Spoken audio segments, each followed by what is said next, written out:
Hey, Shalom, Israel. Grab the mic for me.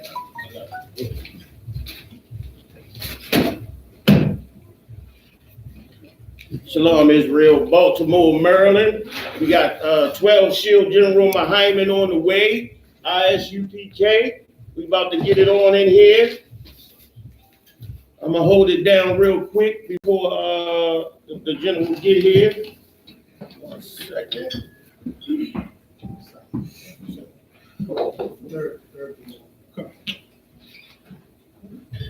And look, we are the Israelite School of Universal Practical Knowledge. Started out in 1 West, 125th Street up there in Harlem, New York. We are all under Commanding General Yahanna. We are not affiliated with other Israelite groups. And since 1969, we've been teaching this truth. Blacks, Hispanics, Native Indians are the true Jews of the Bible, and the white man is, of course, the devil. And real quick, we're going to talk about that stinking, filthy Moabite that's taking over and usurping all the black businesses in our neighborhood, so much so that even the private sector, they are outpacing us in jobs because their families are able to put them through college with the same monies we pay goddamn chicken boxes and all of that stuff for. Hurry up. I need you to come back. You know, their children are outpacing us in the private sector getting jobs because they're able to put these their Chinese children through college all the way up to doctorates off of the chicken boxes that we're buying in their filthy stores, man. And the first thing we need to understand is that these people just stepped off of a goddamn third world rice paddy field. They don't know the language. They have no business experience and no experience with dealing with black people at all. All they know how to do is bow and ask you for your goddamn money. But I tell you this, they came into black neighborhoods. They didn't have any new business plans or anything of that nature. They didn't come up with any new ideas. They just simply usurped the businesses that were there. And we gonna get some scriptures on this, what's gonna happen to these filthy Moabites, man, who are the Chinese and Koreans, you understand, and all them type of Down syndrome looking for. But look, I'm waiting for my reader real quick. We're gonna get a couple of scriptures on this, and also, anybody got any questions? You got questions? Oh, you can read? Oh yeah, okay. No sweat. Let's get Jeremiah 48 and 29. Jeremiah chapter 48, verse 29. We have heard the pride of Moab. We have heard the pride of Moab. Look, these people are exceedingly proud to be in our neighborhood, usurping our businesses. And look, and one thing we never ask about, what happened to the families that previously owned those businesses? Right. The children of those families, you know what? They were all victims of the crack epidemic. Right. You understand? Now they got this opiate so-called crisis, but you know, white folks are helping their people out. But what happened to all of those black families that previously owned those businesses, that was donating different food items to the school and different things like that? They are victims of the crack epidemic, man. Or homeless, when previously they had an inheritance in the black neighborhood. Go ahead, Al. He is exceedingly proud. Exceedingly proud. Riding high on a hog. You understand? This sucker is absolutely proud, walking down our streets with impunity. It was a time, I know where I come from in Baltimore, You understand? It was a time when they couldn't walk down our damn streets. But they in our neighborhoods, they are exceedingly proud. Go ahead. Not as all. Not as all. His loftiness. You're my bad guy. And his arrogance. And his pride. His loftiness. High on the hall, high in the air. You understand? Chin always up. Always got his hand out for our goddamn money. Can't let us go for a nickel. You understand me? Go ahead, Al. And the haughtiness of his heart. The haughtiness of his heart, man. He is filthy and disgusting, just like the white man. Just like the white man that he makes treaties with to come over here and usurp our goddamn businesses, man. Right. And you don't think that they are all confederate against us? That's in the Bible too. All of these nations are confederate. That's why everybody in our damn neighborhoods, man.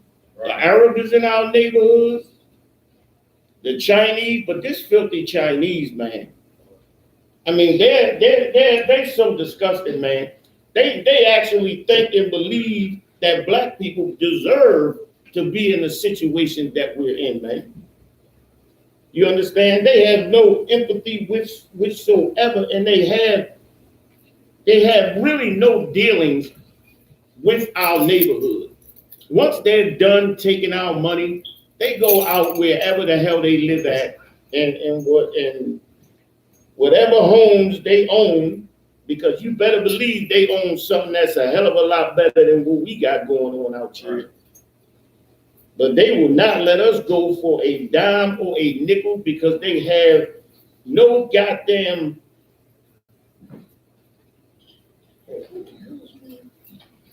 I mean, they have no damn empathy whatsoever for black people, man. Right. I mean, when we had stores in our neighborhood, we had women.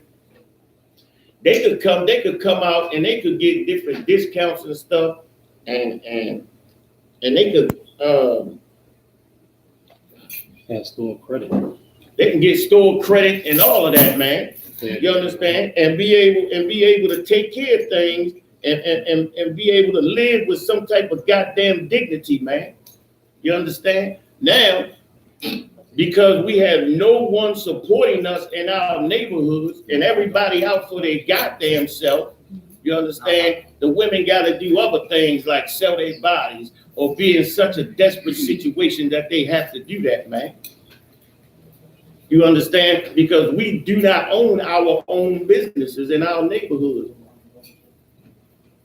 It's absolutely disgusting, man. Go ahead, Al. Where you at?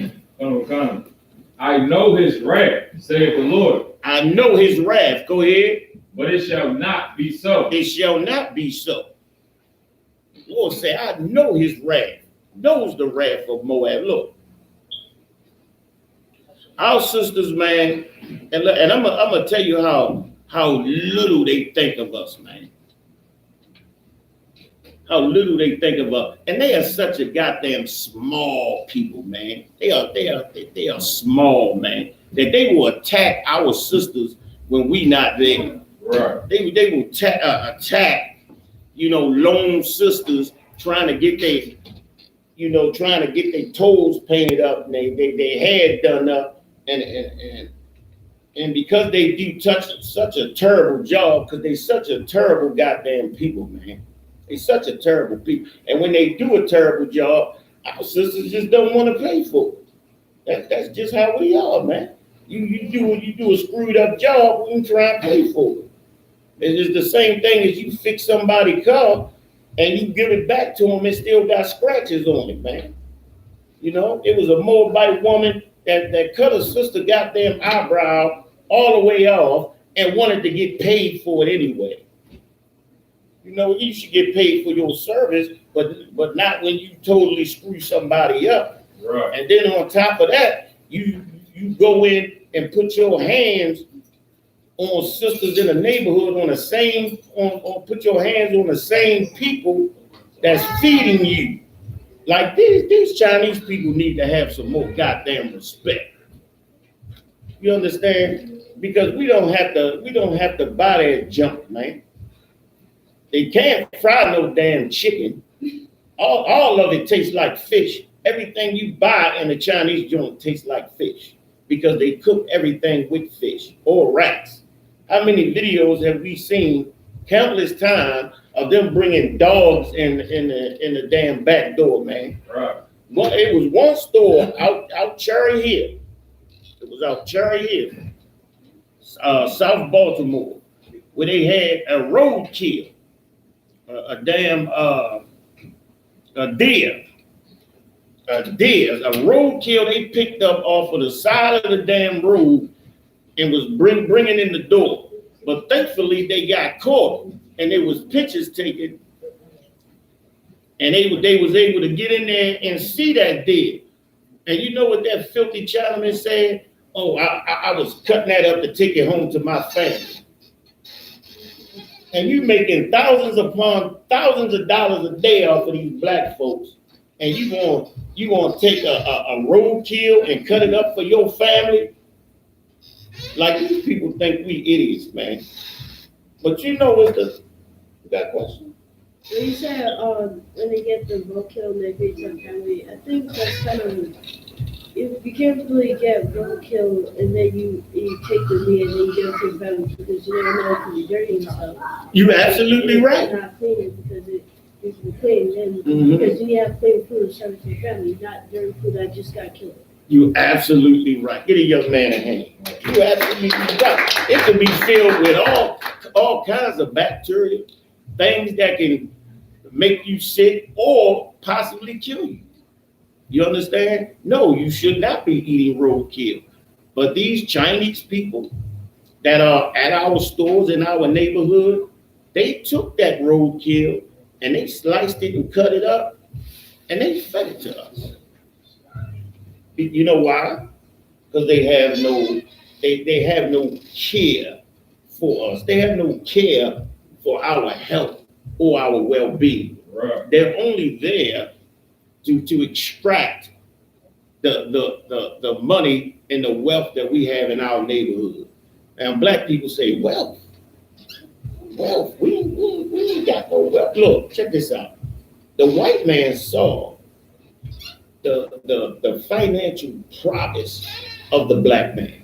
Look, we'll work all the overtime. We'll have all of the innovative ideas. We'll create. And what the white man did, because they had so much crafty counsel against us, and they were so confederate against us, that they were able. How about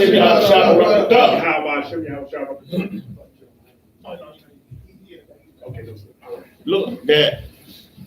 Look, General Mahayaman not here, he on his way. But look, where was I at? They were so confederate against us that and was able to do so much crafty counsel that they were able to usurp all of our businesses, take all of our businesses, and use our financial prowess and take it all for themselves. Because if we think about it, we work, let's just say 40 hours a week, because we know that most black people work more than that. Right. Let's just say 40 hours a week. That whole 40 hours a week pay, we take and we spend with other nations of people. That money does not actually funnel into our neighborhoods in order to benefit our people at all. But look, for an example, like when I was growing up, it was a carryout store called Reed's. The people who owned that carryout store lived in a house 3 doors down from mine. And the community's money would, of course, funnel into Reed's, because this was the place where people would go to get their snacks. You know, the teenagers would go before school to get their, their candy and they different meals. And they had other things in there, like a small little grocery store too. So, you know, the money would funnel right into that store. And with Reed with you, they would pack lunches and stuff like that for the kids who would go down to the rec centers. Like, so the kids, when they got out of school, had not only some place to go to exercise. Yahweh shall bring it up. Phone, plug it up. Both sides plug. How's everything out here? Good, sir. All right. Am I early? Late, I can tell. All right, out here. Questions? Let's go. You online? Come on. I'll take your questions whenever you're ready. If not, I'm going to my topic. All right. I know I had a few questions that everyone was calling me with this week. I'll try to get to them. All right. Up in the back over there.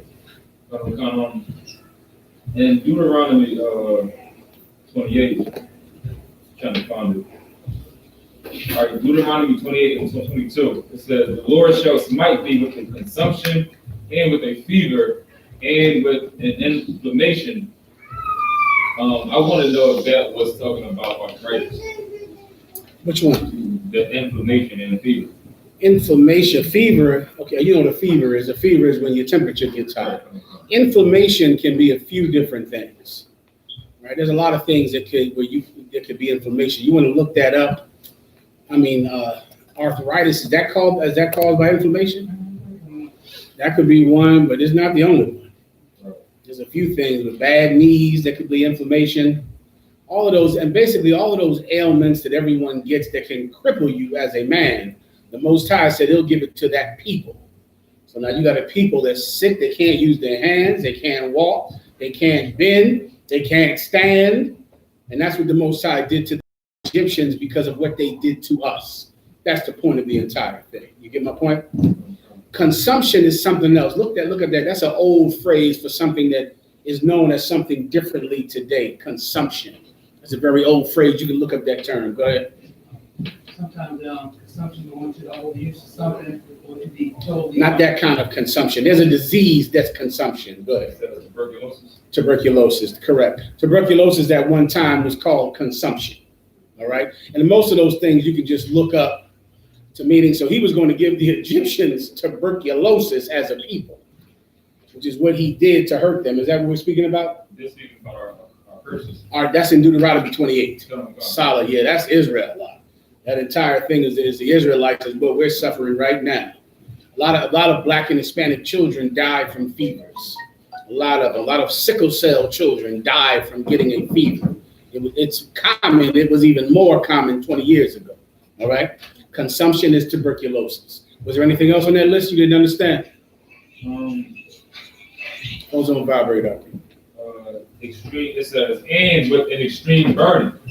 With an extreme burning, that could be 1,000 different things. That's pain. An extreme burning is speaking about pain.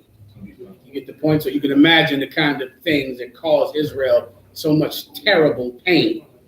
Part of the reason that the white man and white culture was so consumed by opioid addiction is because when Black people would go to the emergency room to complain about pain, white doctors believed that we were just drug addicts and they wouldn't give us pain pills the way that they would give white patients pain pills. So Black people had to just suffer with horrible pain day in and day out. And there are a million different things that can give you an extreme amount of pain, which I'm sure every brother and sister in this room understands. All right? Go ahead. And the last thing, what is tuberculosis? Look it up.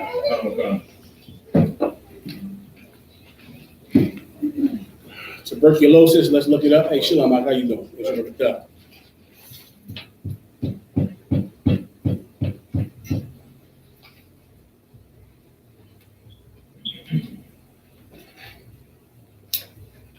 Go ahead. It says a potentially serious infectious bacterial disease that mainly affects the lungs.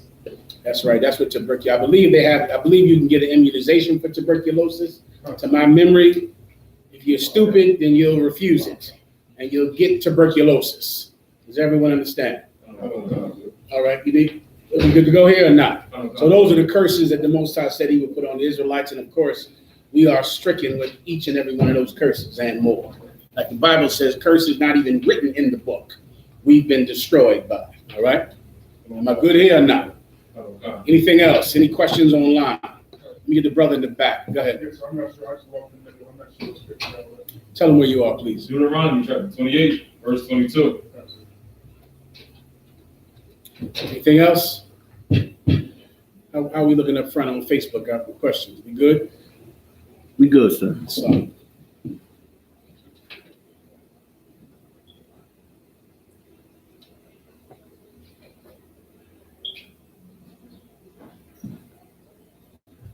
yeah, it would be.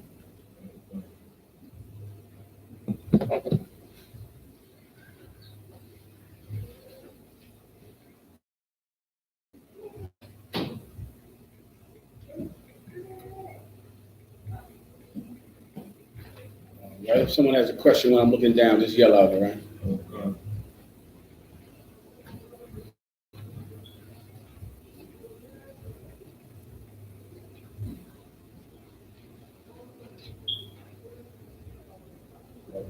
Go ahead. Question. All right, what inspired the cult leadership? Explain, what do you mean? Like, how did it come to be created? Okay, well, do you mean, are you explaining, do you mean why did I say it? Is that what you mean? I'm not sure why brothers make the shirts they make. I'll make whatever kind of shirt y'all feel like making as far as I can tell. I don't know why brothers make the shirts. I can explain to you what I meant when I said cult leader. That's what you want. Is that your point or not? Solid. Okay, you're a young man in the truth, right? And I know this is true, and this was true even before I ever thought about the truth. One of the major attacks on a young man or a woman when they come into the truth is what? What does your family say that you're doing when you find the I.S.U.P.K, the Commander General Yahanna, young man? They say you're in the cult. It was true before I ever came into the school. It was true in '69. The minute you go to become anything other than Christian and Muslim, some Christian or Muslim will say, you're in a cult, you're in a cult, you're in a cult. And there are some people that through weakness will be affected by that. You get my point? Like you'll feel like you're in a cult. Because when someone says you're in a cult, what in essence are they saying about you? Who knows? Has anyone in there ever been told that? Raise your hand. All right. So now, you see that, Malakia, right? Have you been told it before? Okay, so now, when whoever told you that, how were they trying to make you feel? That's what you need to get into the point. Go ahead. They doing something wrong how? What kind of person would that make you if you are in a cult? What kind of person does that make you? Officer. You're an officer, correct? Trooper. What kind of person would that make you? Pretty much like a weak follower. Give him a hand. That's the attack. When someone says you're in a cult, this is what the attack is under the surface. You are weak. You follow anybody. You're like a little sheep. And now you're letting these guys tell you what to do. And they're leading you away from your family and from the church and from the people who you should be listening to. Now you're listening to this guy because you are just a follower. Now, this is true since 1969. Now, but there's one person in a cult that no one tries to make feel bad about being in the cult. There's one person that you would never go to him and say, you should leave that cult. Who is that person? The leader of the cult. The leader of the cult. No one ever comes to you and says, hey, you in the cult. Why? Because I am the cult. You get my point? It doesn't work on me. I'm not somebody following and has been converted. I convert the people. I'm the problem. You get my point? I'm not led astray and being led off. I do the leading. I'm the one that's the problem. Now, that spirit, that's a spirit. That's something that you have to have. You've got to be able to stand into the face of someone that's trying to make you feel weak. I'll give you how it's been done 1,000 times in Judah. All of us to this day call each other nigger, right? Everyone. My nigger. I love my niggers. That's my nigger. Where did that come from, Malakia? Yeah. How did it come from white people?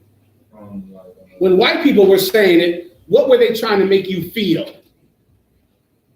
Bad Bad about what?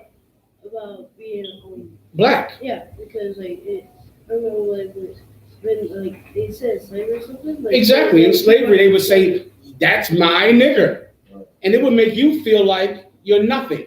So we fought and we said, "No, call us colored. No, call us African American," because we didn't want to be called what we were originally called here, which was nigger or Negro from the north, nigger if you're from the south. What did black people do over time? They took the term nigger, and now everybody white wishes they were a nigger. They took nigger and took it. And now, because now you can't be made to feel bad about nigger. Because you're a nigger. You get my point? How did women do it? Give me a word that's happening right now that was not like this when I was a kid. When I was a kid, this was not like this, but it's happening right now, sister. Bitch. When I was a kid, bitch was terrible. And about, I don't know how many years ago, there was a thing invented called a bad bitch. Everybody wanted to be a bad bitch. It's something that you do to take people's power away that are trying to make you feel bad about yourself. You get my point? Now, no one ever tries to convince the cult leader to leave the cult. Who would try? You know the cult leader ain't listening to you. Everybody understands? And the cult leader is not listening. And if you're in the UPK, you're leading the goddamn cult. You're in charge. So mama, there's no reason to come to me. I'm not under anybody's spells. I cast the spell. Do you understand? I'm the one casting the spell. So I'm not under a spell. I'm casting the spell.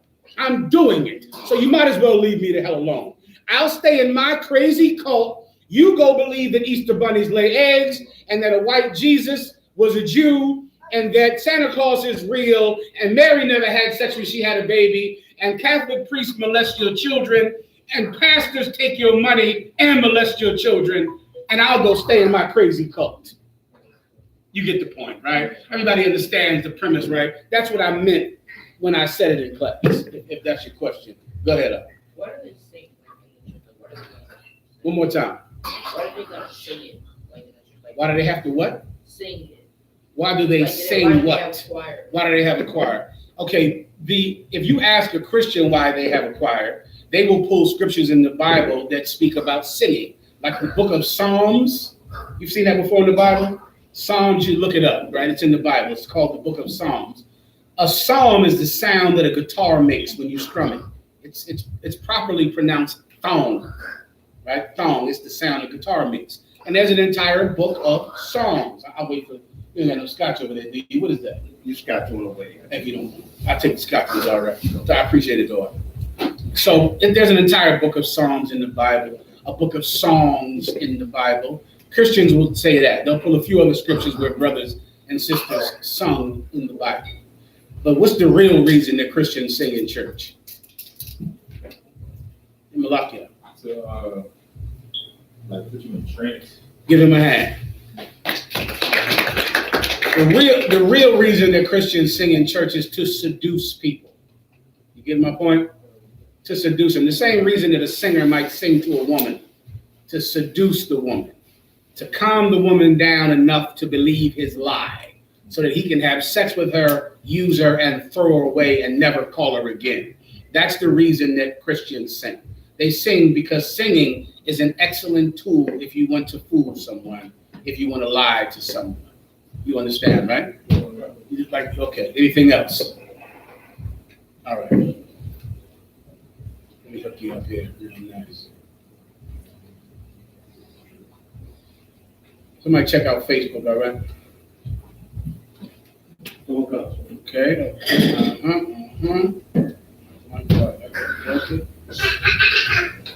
Someone asked me a question about death or something.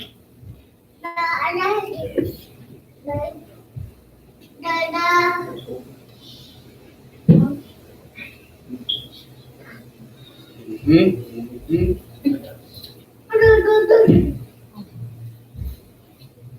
Mhm.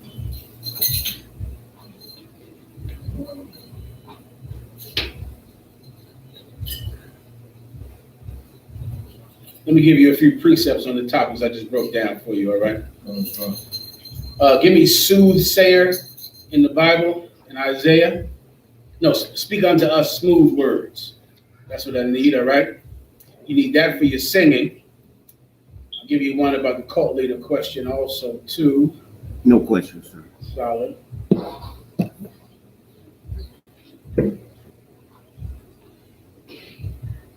Bear with me.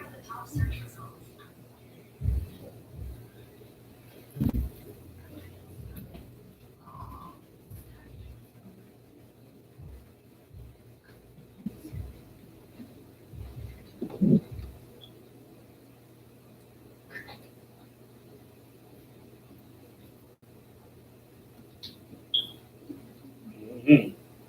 Give me Wisdom of Solomon 4:4. Hold that. Hebrews 12:27.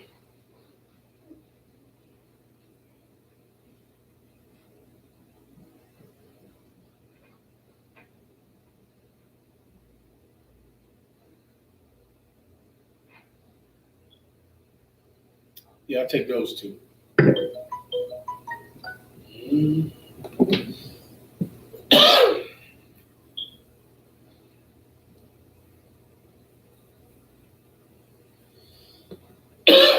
One second, all right?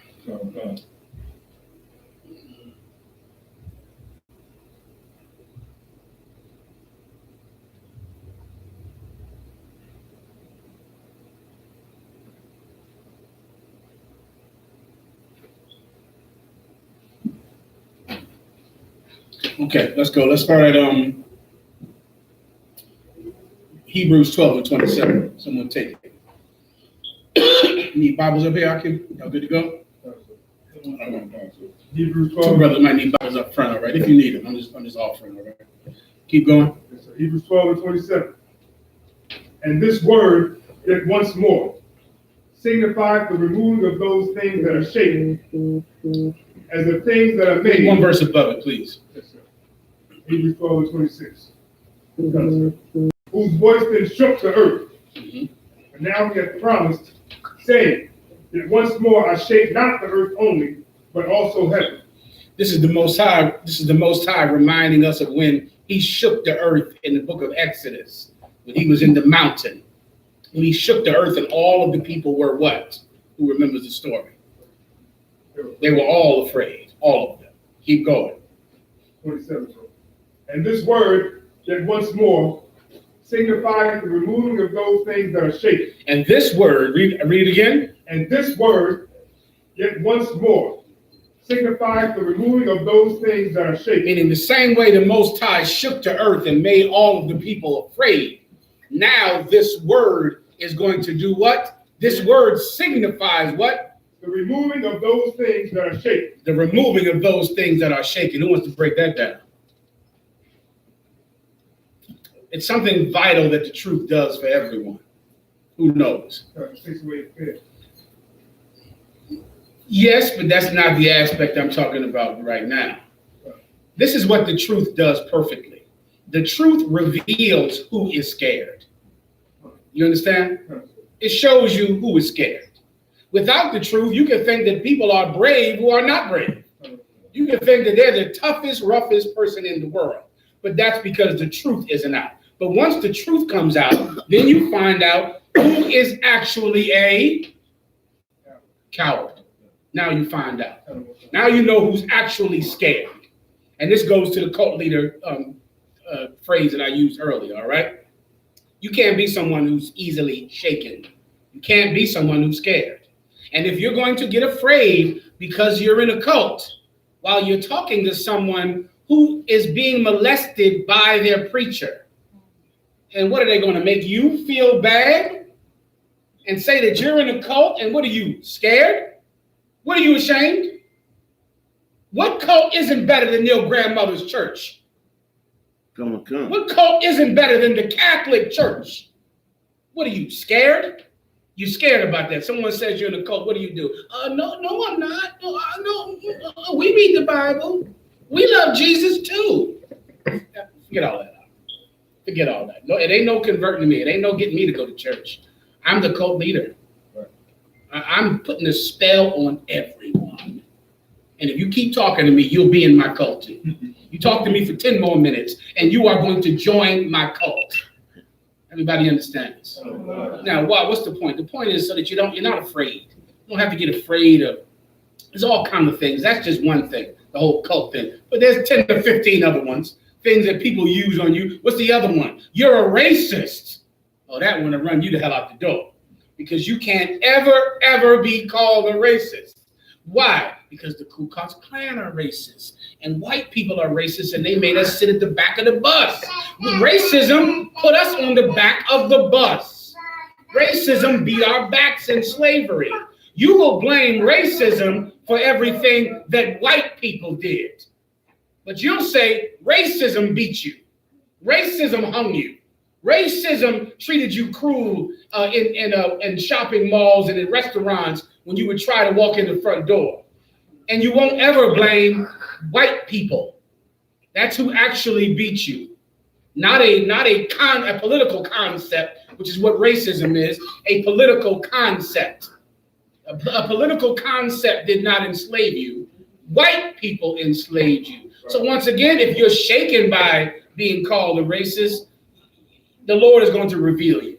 If you're shaken by things that people say, people who are already living a life that you want no parts of because you already lived it. If I have to tell you how evil the church is, brother, I don't know who I would ever have to have that class to. Who would I ever have to tell how evil the Christian church is? We've all been in it and we've all lived it. But yet and still some Christian will make you feel like you're in a cult and you're a racist. Keep going. As of things that are made. As of things that are made, meaning you will be shaken like something that is man-made, like something that is made, as opposed to having what? The courage of the Most High God. You'll be shaken as of things that are made. Keep going. That those things which cannot be shaken. That those things that what? Cannot be shaken. That those things that what? Cannot be shaken. Go ahead. May remain. May remain. I know you understand that, Malachi, correct? That's what you want to be. You want to be something that just can't be shaken. It can't be moved. There's nothing you can say, forget about women. You're going to go through it like hell. Because if a woman is in the UPK, what will everyone say about you? Do you know, sister? Oh, my goodness, you will know. What will they say? They're going to say, you are dumb.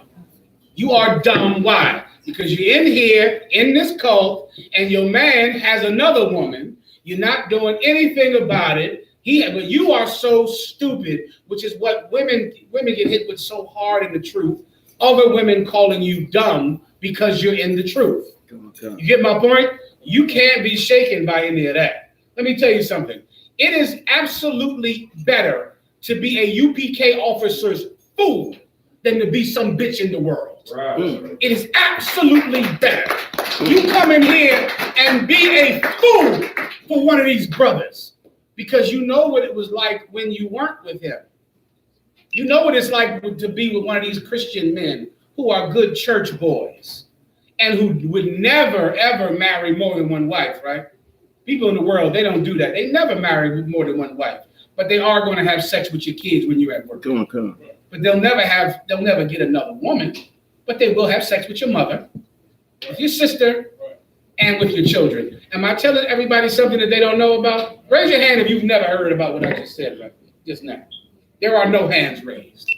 Everybody understands, right? Come on. Be my fool then. Be my dummy. Be my dummy. Because it's better than not being with me. Everybody understands, don't you? Now don't put that on a t-shirt. Wait tomorrow. Be my dummy, bitch, or be on a t-shirt. Go ahead and put it on there if you want. I don't know. Just don't blame me for it. If you do it, tell GEN.YAHANNA I did not say to do it. All right. Where are we at? Where are we at now? Any other questions? Malakia. You still got a few precepts that you pulled. Solid. What was the other one?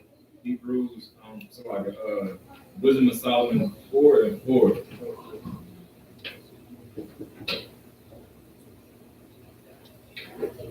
Wisdom of Solomon, chapter 4, verse 4.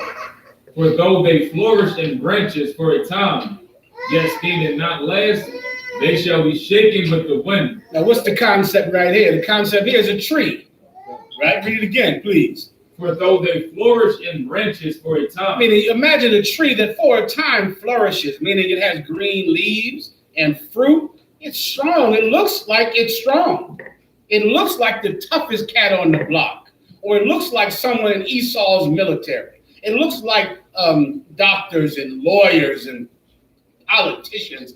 It looks like an athlete. It looks like a rapper or a singer. They look so strong for a time. For a time, they seem to flourish. Keep going. Yet standing not last. Yet what? Standing not last. Yet standing not. I got stand.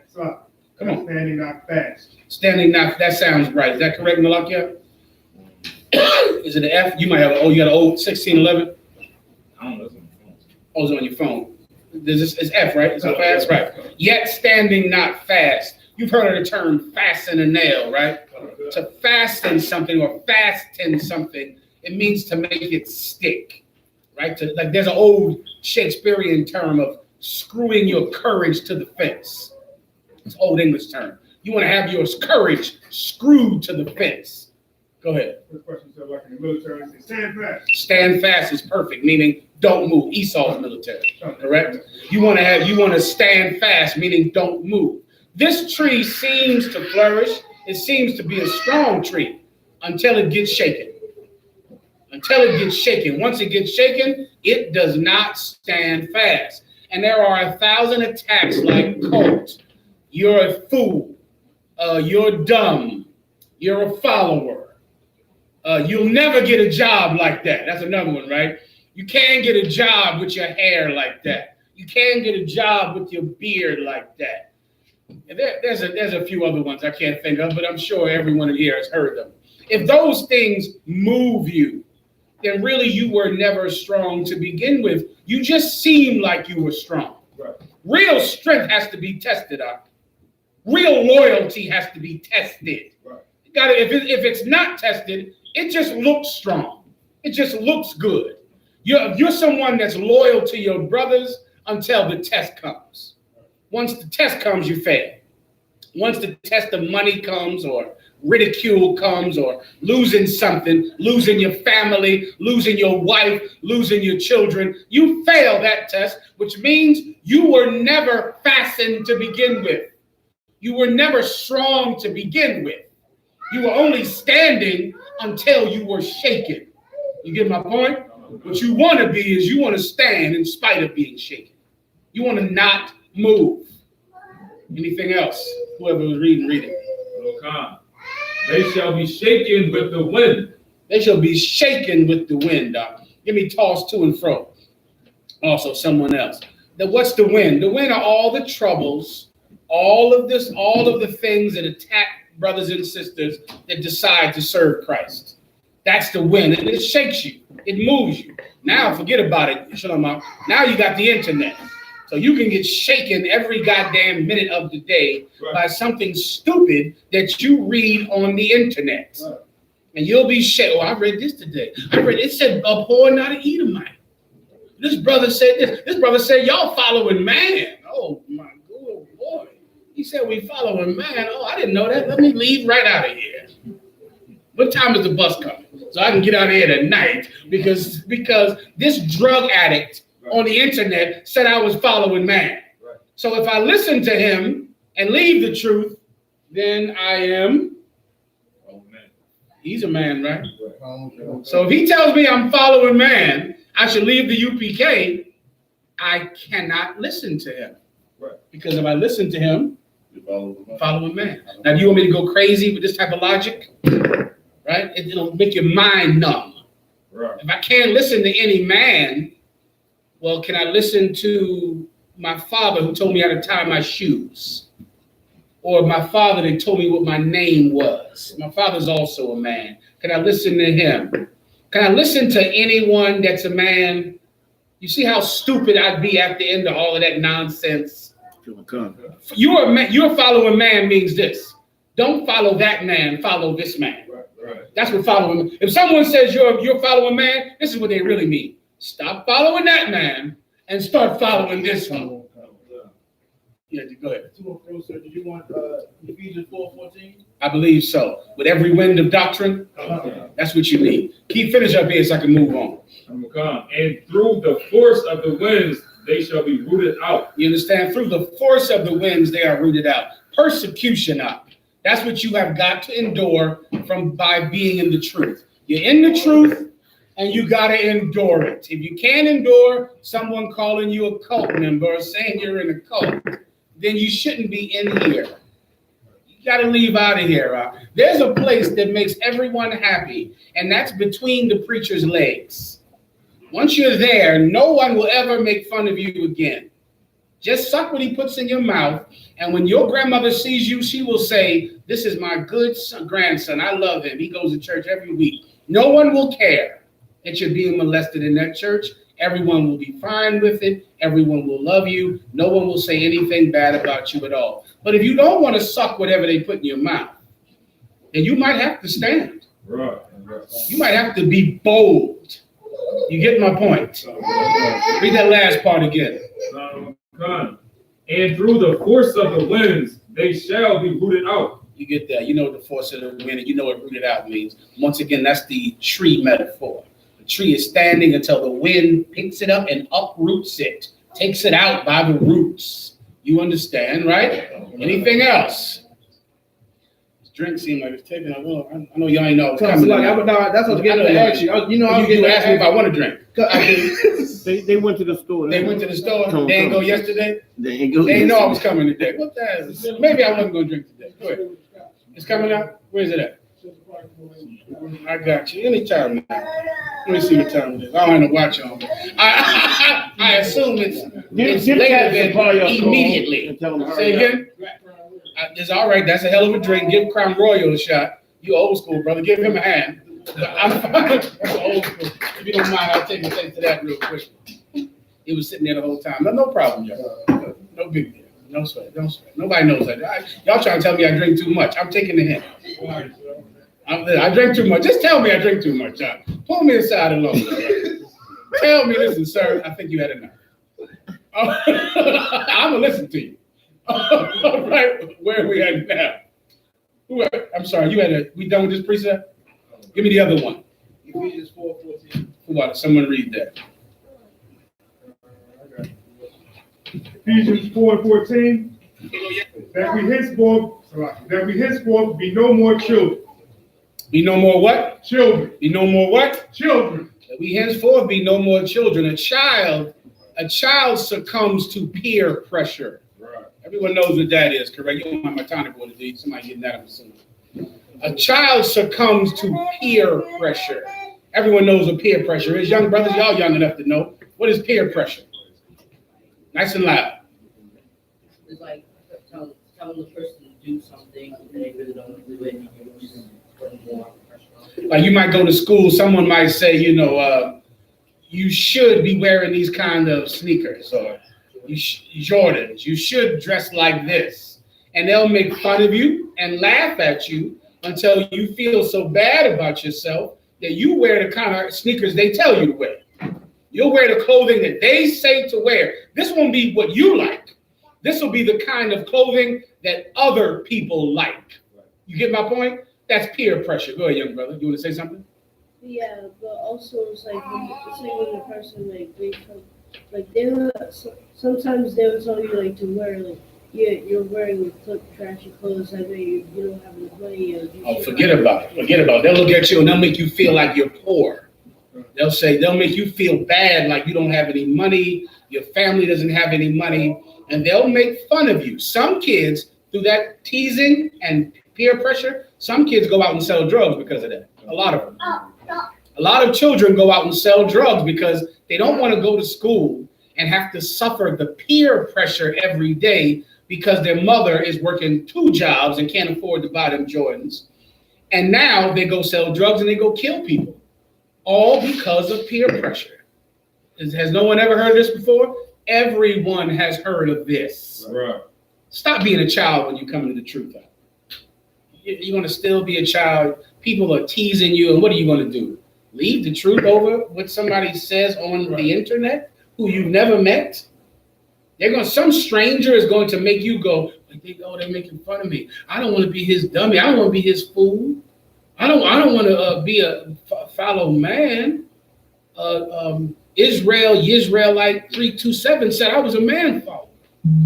I got to leave the UPK. You're a child, Doc, and you can't be a child. You're going to have to grow up. You're going to have to stand on something and not be moved off of it because of what other people say. Right. Keep going. Tossed to and fro. Read it again. Tossed to and fro. What's the metaphor for that? Being on a boat. You're on a boat, you're tossed to and fro. You believe in this until people don't like it. Then you believe in this until people don't like it. You're in this Israelite group until people don't like it. Now you're in this one. Now you're in that one. Now you believe it. Your whole life is based on what pressure you get. You're a child. You're in the wrong place. The UPK is for zealots, zealots. People that are absolutely convinced. If you are not convinced, there is a tambourine and a purple shirt waiting for you right outside these doors. But this is not the place for you. Right. Keep going. And carried about with every wind of doctrine. Now you're carried everywhere with every wind of doctrine. That's the metaphor once again from the other scripture. With every wind of doctrine, you believe in this, you believe in that. But really, you get your belief based on what pressures you, based on what other people say about you. Women do it too much. I remember a little while ago that women were saying we beat the women. That was all over the goddamn internet.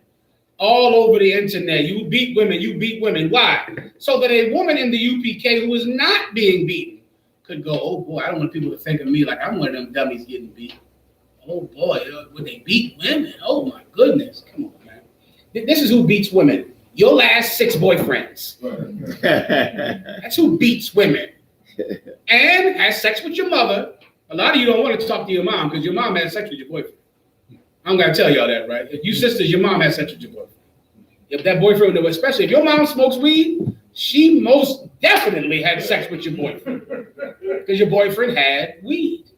And your mother had sex with him, and you'll find out about it later. And it's the same woman that's going to say you're in a cult and that you're this man's fool. Come on, enough of that. Everybody understands, all right? You can't be moved, Doc. If you believe in the truth, you have to believe in it when other people don't like the fact that you believe in it. Right. Or else you don't really believe in it. Right. Does everyone get it? In the world, there is nothing to believe in. So that's the place that you should go if you don't believe. You don't have to believe in Christianity. There's nothing to believe in. Christians smoke and suck whatever they feel like smoking and sucking. There's nothing to believe in. There's no code of conduct. There's no honor. So that's where people go who don't want to have any belief so that they can be free to be homosexuals and to be drug addicts. And no one will look at them as if they are letting down a standard because there is no standard in the Christian church. That's the place for you. The UPK, this is my cult. This is where I belong. And all of my wives are my fools. Does everyone get it? Let's continue. Anything else? Go ahead. So when I seen the shirt, and when you said it, it made me think that everybody else can cook. Okay, that's it. That's fine. Like everybody else in the world. Yeah, that's true too.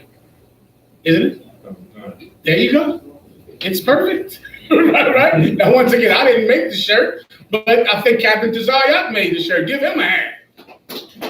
He showed me the shirt. I said, well, goddamn, that's a good looking shirt. The Christians, they in the real cult, which is true. The Christians are an actual cult. Do you understand? We are not in a cult. The Christians are really in a Jim Jones cult.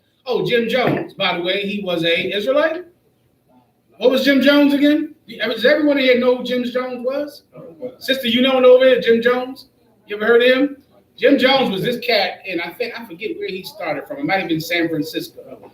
And he led thousands of black people into South America, loving white Jesus. And he took them into South America and mixed up a punch bowls full of poison mixed with Kool-Aid. And he told all of them they had to drink this Kool-Aid so they could all meet Jesus. They all drank it. Anyone who wouldn't drink it got shot. And he killed thousands of black men, women, and children. You can see the tapes where the mother is giving her baby a cup of this poison Kool-Aid. And they all died right there. And a senator came down to see it, scared by the family members of these people, and they killed the senator, shot him at the airport. He was a Christian. He was a Christian. Every horrible atrocity in history has been caused by white people or Christians. All of them. Slavery, white Christians. Every horrible atrocity that you've ever heard of has been caused by a white Christian. That's the cult. Everybody gets it, right? But I could give a damn whether or not you say I'm in a cult. Who cares what you say? You're a child molester. You understand? Let me have this drink for you. Damn right. Make me too angry. All right, where we at now? Go ahead. Let's think for code. I say like everybody in code because like in society you can't really say something that's opposed to everybody else. Like everybody is sad even though he's a heathen. We can't just come out and say you shouldn't be sad because he's not our people. Give him a hand. Yes, sir. Yes, that's the truth. The Christians, they are an actual cult. Them. Every Christian, and you dare not come against them. You dare not say one thing that goes against that cult because they will kill you for it. Is that not Western civilization? The history of Western civilization is people being murdered. The North American Indians, the Taino Indians, and Boricua Indians, the Carib Indians, all of the 12 tribes of Israel, the tribe of Judah, Benjamin, Levi, were all killed and murdered for not wanting to be Christian. That's the actual cult. I don't want to get something like that. Good, come on. Teaching medieval times that happened to it. Mhm. If they didn't want to do it, they would die. They would get killed by Israelites. And then they would be. Who killed them? An Israelite group killed them? Did the U.P.K. kill them? No. Who killed them? White people. Shalom, give them a hand. And what religion were those white people? What religion? That's what race they were, a nation. You know what a religion meaning? A race is like an Edomite or an Israelite. White people, black people, that's a race. Chinese people, Japanese people, right? But religion is what you believe. They were Catholics, and Catholics are Christians. You understand? Give him a hand. He knows what the hell he's talking about. Go ahead, bro. First Maccabees, when we dropped our traditions and culture for the Edomite culture. Perfect. Go ahead. First Maccabees chapter 1, verse 41. Moreover, King Antiochus wrote to his whole kingdom that all should be one people, and everyone should leave his laws, so all the heathen agreed according to the commandment of the king. Yea, many also of the Israelites consented to his religion and sacrificed unto idols and profaned the Sabbath. You get that. Now, how do you get them to do that? Killing them. You understand? That's the real code. When Malakia, you break that whole thing down the way you feel like breaking it down as usual. You understand, right? Am I done here with the whole toss to and fro scripture? Who was reading that? Go ahead, Ak. Am I done or not? It's a little bit more. Go ahead.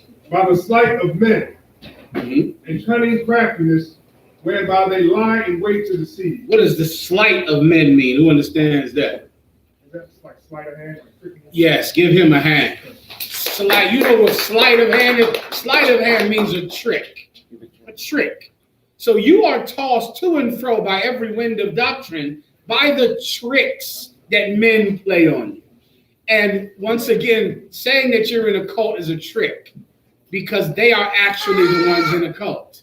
Saying that you follow man is a trick because they are actually the ones who are following men.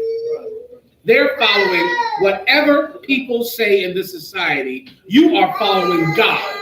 It's a trick. It's a trick to tell a sister in the school, you're a fool, you're a dummy because you're married to that brother in that school. That's a trick because her husband does not exist. She doesn't have a husband. And the last 6 men she had sex with her children. And guess what she did? Who knows? The same woman that tells your wife to leave you because you have another woman and you're in that cult. Her husband, her last boyfriend, had sex with her daughter. And what did she do when she found out that her boyfriend had sex with her daughter? Malakia? Huh? She stayed with her. And she said the daughter was lying. And my wife has to leave me? Your last 3 boyfriends had sex with your kids. And you stayed with him. You didn't leave him. You got mad at your daughter and made her go live with your grandmother. And my wife has to leave me? Maybe you're the fool. Right. Maybe you're dumb. No, I can go on forever about this. Everybody gets to the point, right? All right. Bobbity. Anything else? To and fro. Something else up here someone had. Or did I read it? Is that the to and fro with every wind of doctrine? I think I'm good to go here. Any other questions? No, this is the best time board I've ever had. What is this? It's a Latino bar next door. I ain't gonna say anything that sound like a but let me, this tonic water is the best tonic water I've ever had in my life. I see you sipping. You noticed it. I thought I made a mistake. I ain't trying to embarrass me now. You see you did that. You saw that, Ariel. You see it embarrassed. No, but that's his right. Give him a hand. That's his right to do it. He saw it. He saw me go, God, what is this? I thought I made a mistake. So I know you got it. You got me. So like it. All right. Just text me the name of it, and then we'll move on. All right. Anything else? We good? Any questions on Facebook? Please, Salar. Nah, sir. Okay. Let me rock and roll. All right. Any questions in the room? Go ahead. I just had a question. Like you, when you're giving advice to a man that's asked you questions about their wife, and their wife no longer wants to have sex with them, and their wife no longer wants to be with them. Right. And she moves out. She moves out from him. How do you handle it? Like, because she hasn't had sex with another man, but she's like, well, she doesn't want to live with him. Live with him, and she says she don't want to fix their.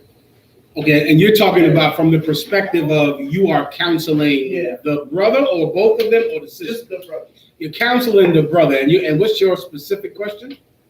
What advice would you give to a young man? A young man asks you that question, like how to handle that? Does he have to? Does he just like not trip and just let her do her thing, Or what? Or try to say, hey, you're my wife, I want to do this, or if you don't want to do it. Okay, what would he do? So she wants to move out. Right. What would he do? And besides do nothing and let her go, what else could he do? Is there something he could do? I'm assuming this brother is in the school in this scenario. Is that correct? So this is someone already in the school. So then the wife wants to leave. She doesn't want to be intimate with him any longer.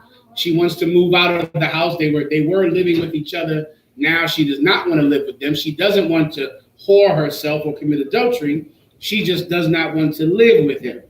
Is that the scenario or not? It's that, but I don't know if she might switch her mind. If once she invests in another man, she talks to another man, then, shalom. Right. But, she hasn't done an action yet. So. I got you. And so your specific question is? What advice to give to the handle that? What advice do you give?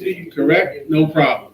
Now, to make you come to the answer on your own, right. What could he do about it? What are his options? So it was Go ahead. When I was talking to the brother with steps I gave him, just try to, see what the issue is. Like, trying to get to the point of, why she wants to move out, why she doesn't want to, fix the marriage or be together. And try to, see what the issue is with her and try to work on it. And it seemed like they were trying, and then, that's it. It just went back to the ground. It went back to the same thing. Like The same her wanting to leave. Right. Okay. Someone else had their hand up. Malakia? Well, he can always do that. He can do that if she stays. Right. So I don't know if that has anything to do with it. Does anyone else have their hand up? In the back. Is it? Exactly. Give him a hand. Here's the thing. Okay. If you're a brother, if you're counseling someone in that situation, he has a wife that wants to, they're living together, she wants to move. You don't know why she wants to move, I'm assuming. A little bit. Go ahead. She just, it's just she won't forgive him of whatever's past. She won't forgive him. Done. Okay. All you could do is let her go because you cannot stop her from going, nor should you stop her from going. You should never stop a woman from doing anything she wants to do when it comes down to leaving you. You should never do that. That's a child's mistake. A child's mistake, she go to walk out the door. Where you going? You ain't going nowhere. You keep her in the house, kidnap her, refuse to open the door, stalk her, you down at the damn job, sitting in your car in the rain, sitting outside her mama's house. Her mama already think you crazy. Now you sitting outside the mama's house, calling the mama phone. Miss Joyce, is Cindy over there? I want to talk to her. Miss Joyce, she ain't over here. Miss Joyce, I want to talk to her. You calling her mother. Now, you're making a mistake. Let me explain to you how you're making a mistake. You think that what you're doing is that strong love, don't you? You think you love her so much, you can't let her leave. Here's what you're actually doing. One of two things. Either you are keeping a whore with you. Either your wife is a whore, and this is how she tells you. Remember, she's a woman, so most women, for fear what you might do, they're not going to say, listen, I'm having sex with the brother down the block. I'm out. They're not going to do that because they're afraid to say that to you. So a woman who's a whore will try to tell you, I don't want to be with you anymore. Why are you still calling me? This is over. Leave me alone. I don't want to be there. And then you won't listen. You try to give her that strong love and kidnap her and keep her in the house. You think this is love that you're doing for her. And then what happens one day? You find out she's a whore. And what does she tell you the minute you find out? Who knows? Are you sure you know? Go ahead. It's like, I try to tell you. Give him a hand. Give him a hand. She's going to say, I tried to tell you. You didn't get it. Either she's a whore, and this is how they tell you, or you are teaching your wife how to motivate you to do what she wants. One or the other. Or this is what your wife knows. To get you to stop calling them girls on Facebook and to stop doing things she doesn't like, she has to throw a tantrum and threaten to leave. And throwing that tantrum and threatening to leave, activates you. Baby, don't go nowhere. We gotta stop all this. We gotta stay together. Now she gets the attention that she doesn't get when she isn't saying she's leaving. So do you want a wife that threatens to leave in every argument, which is what you got right now? A woman who threatens for the divorce every time you argue. I'm trying to explain to you why she does it. Because it turns a button in you that she likes to see turned. She likes how you act when she threatens to leave. She enjoys it. She threatened to leave. You on the phone with the Kabaya. She trying to leave me. She trying to get out of here. Wait, I can't have this. She pay half of the rent. I can't take this. Wait a minute now. How do I make her stay? At least till the end of the month. It activates you and it gives her negative attention. And most women will take attention no matter what it is, negative or positive. They want you off the phone with that other woman and talking to them. Right. So you don't want to teach her. It's the same thing with children. You can teach a child to throw a tantrum. You can teach a child to misbehave to get your attention. And you can teach a woman to threaten divorce every time you argue, because that threat activates you. You don't want to do either one. A woman should know this. Any talk about leaving is going to have me open the door. Get my point? Any discussion of it, I'm leaving. What you waiting for?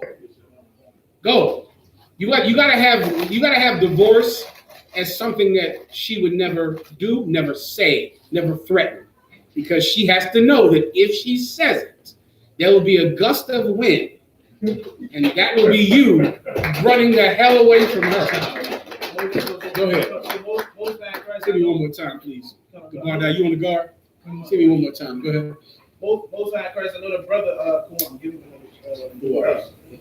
Most High Christ, the brother, he has the strength, so he had no issue with letting her go. I just was making sure that. Is she gone already? She's already in the house. She's out or in the house? She's out the house. She's out the house. And he he left for about a week or two. She's been out. for about a week or two. Where is she staying? I'm not sure. Right. What's going to happen in a couple of weeks? She may come back to me now. If she doesn't come back, Then she's a whore. If she comes back, you called her bluff. You got to let her go so that when she goes, then she's calling you. Let's try to work this out. She's hoping that the leaving will make you come over to her mama's house. You don't want to see her go live with her friend. No man want that. In your mind, if she go over there and stay with her friend, you're going to cause, the friend is going to make her whore. So you'll run over there to stop her from being with her friend, stop her from going out. She's going to put pictures on Facebook of her having a wonderful time. She's having a ball on Facebook. All of those pictures are for you. They're for you to go, where you been? Where you going? You going to show up to the bar or to the club. She wants you to do that. You do nothing. You do nothing. Block her on Facebook. Don't see her pictures. If she's not a whore, she'll go, damn, I thought this was going to make this brother give me some attention. And she'll come back. If she doesn't come back, she's a whore. Thank the Lord that she's gone. Anything else? Go ahead. Please. Ecclesiasticus chapter 9, verse 1. Be not jealous over the wife of thy bosom, and teach her not an evil lesson against thyself. Teach her not an evil lesson against thyself. Be not jealous over the wife of thy bosom. You cannot teach your wife to threaten being with another man so that she can get you to do what she wants. Because she will do it. She's a child. She can't resist the urge to control you. And you will show her how to control you, one way or the other. If you're wise, you'll teach her how to control you. Don't let me blow your mind. Don't let me blow your mind. A woman wants to control you, right? Show her how to do it. Show her how to get exactly what she wants. How to control you. Show her exactly what to do. Don't tell her how to do it. Show her how to control you. She will do it every time because a woman's heart is bands and snares. She wants to trap you. Show her how to trap you. Don't show her not to trap you. Show her how to trap you. I got to move on. I gave you too much already. All right, go ahead. It's like your house. See, here we go. Here we go. Yeah, listen, I can't do it. No, y'all go ahead and keep suffering under that hard head. That's what y'all deserve anyway. Next topic, Next topic, anything else? Any other questions? I know the brother asked me a question about the Nipsey Hussle cat. I need somebody to explain to me who he is first. And then, what's his brother's name? The captain over Northern California. Cuomo All. If Cuomo All gets a chance, have Captain Cuomo All call in. Give Captain Cuomo All a round of applause, please. Out of California. He called me this morning. He was trying to explain to me who in the hell Nipsey Hussle even is. And he told me about him this morning. I told him to call in and explain to everyone who is Nipsey Hussle. Because I believe Martin Luther King got shot yesterday. All right, so Cuomo All will explain the National Day of Mourning for Nipsey Hussle. Okay, Lord, listen, I know people love him. I understand. I'll give the UPK's official response to Nipsey, the hustle, dying and getting killed. I'll explain the whole thing and what the UPK's response is about that and every other similar incident. And similar incidents to Nipsey Hussle dying will happen all the time. And you've got to prepare for it. And I'll give you an umbrella breakdown for everyone. All right? Brother, Nipsey Hussle, let's see, Nipsey Hussle. Give me pause for that 1 second. Let me just make sure I get through all of the questions first so I can answer my phone a little less. All right? Do I have any other questions in the room? I think I'm missing a scripture I just meant to pull for someone. Bear with me. I think I had to bring up poverty was something I asked. Okay, first, let's go 1 Corinthians 7 to give you the breakdowns you need for what we just said about women. That one you pulled was excellent. Teach not thy wife an evil lesson against thy soul. And you need 1 Corinthians, the 7th chapter, about if the unbelieving depart, let her depart. All right? You want to pull those two precepts, and I think you'll find for the breakdown for that, all right?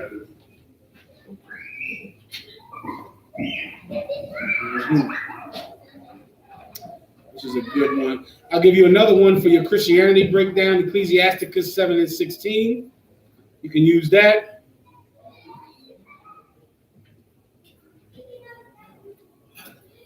And I think we'll get into that topic. Let's go. 1 Corinthians chapter 7, verse 15. Whoever can reach out to Cornwall, Captain Cornwall, and see when he can call in. Whenever he can call in, we'll do the Nipsey Hussle breakdown, all right? What's the name again, sir?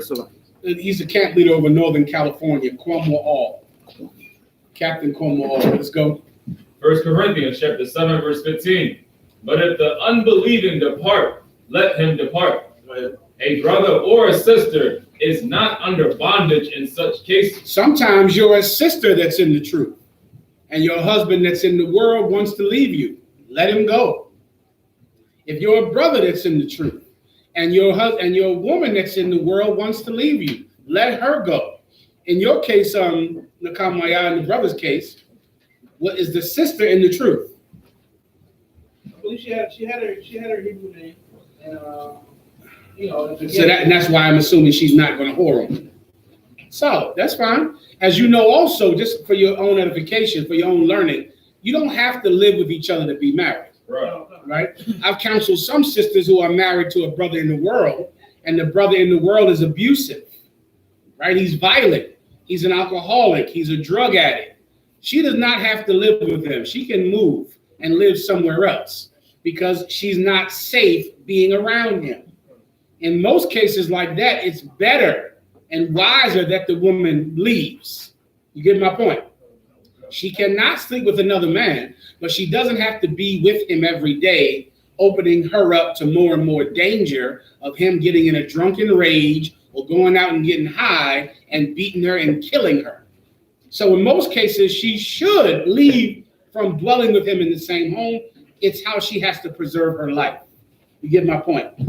If you're a brother and you have a woman that is, abusive, which is more common, what's actually more common is having an abusive woman. It's some women who are being abused by men, some. That number is small compared to the amount of women who are abusing men. So much so that men don't even think it's abuse. Men think it's just how women are. You think women just normally throw hot chicken grease on you. It's just normal, or throw the lamp at you.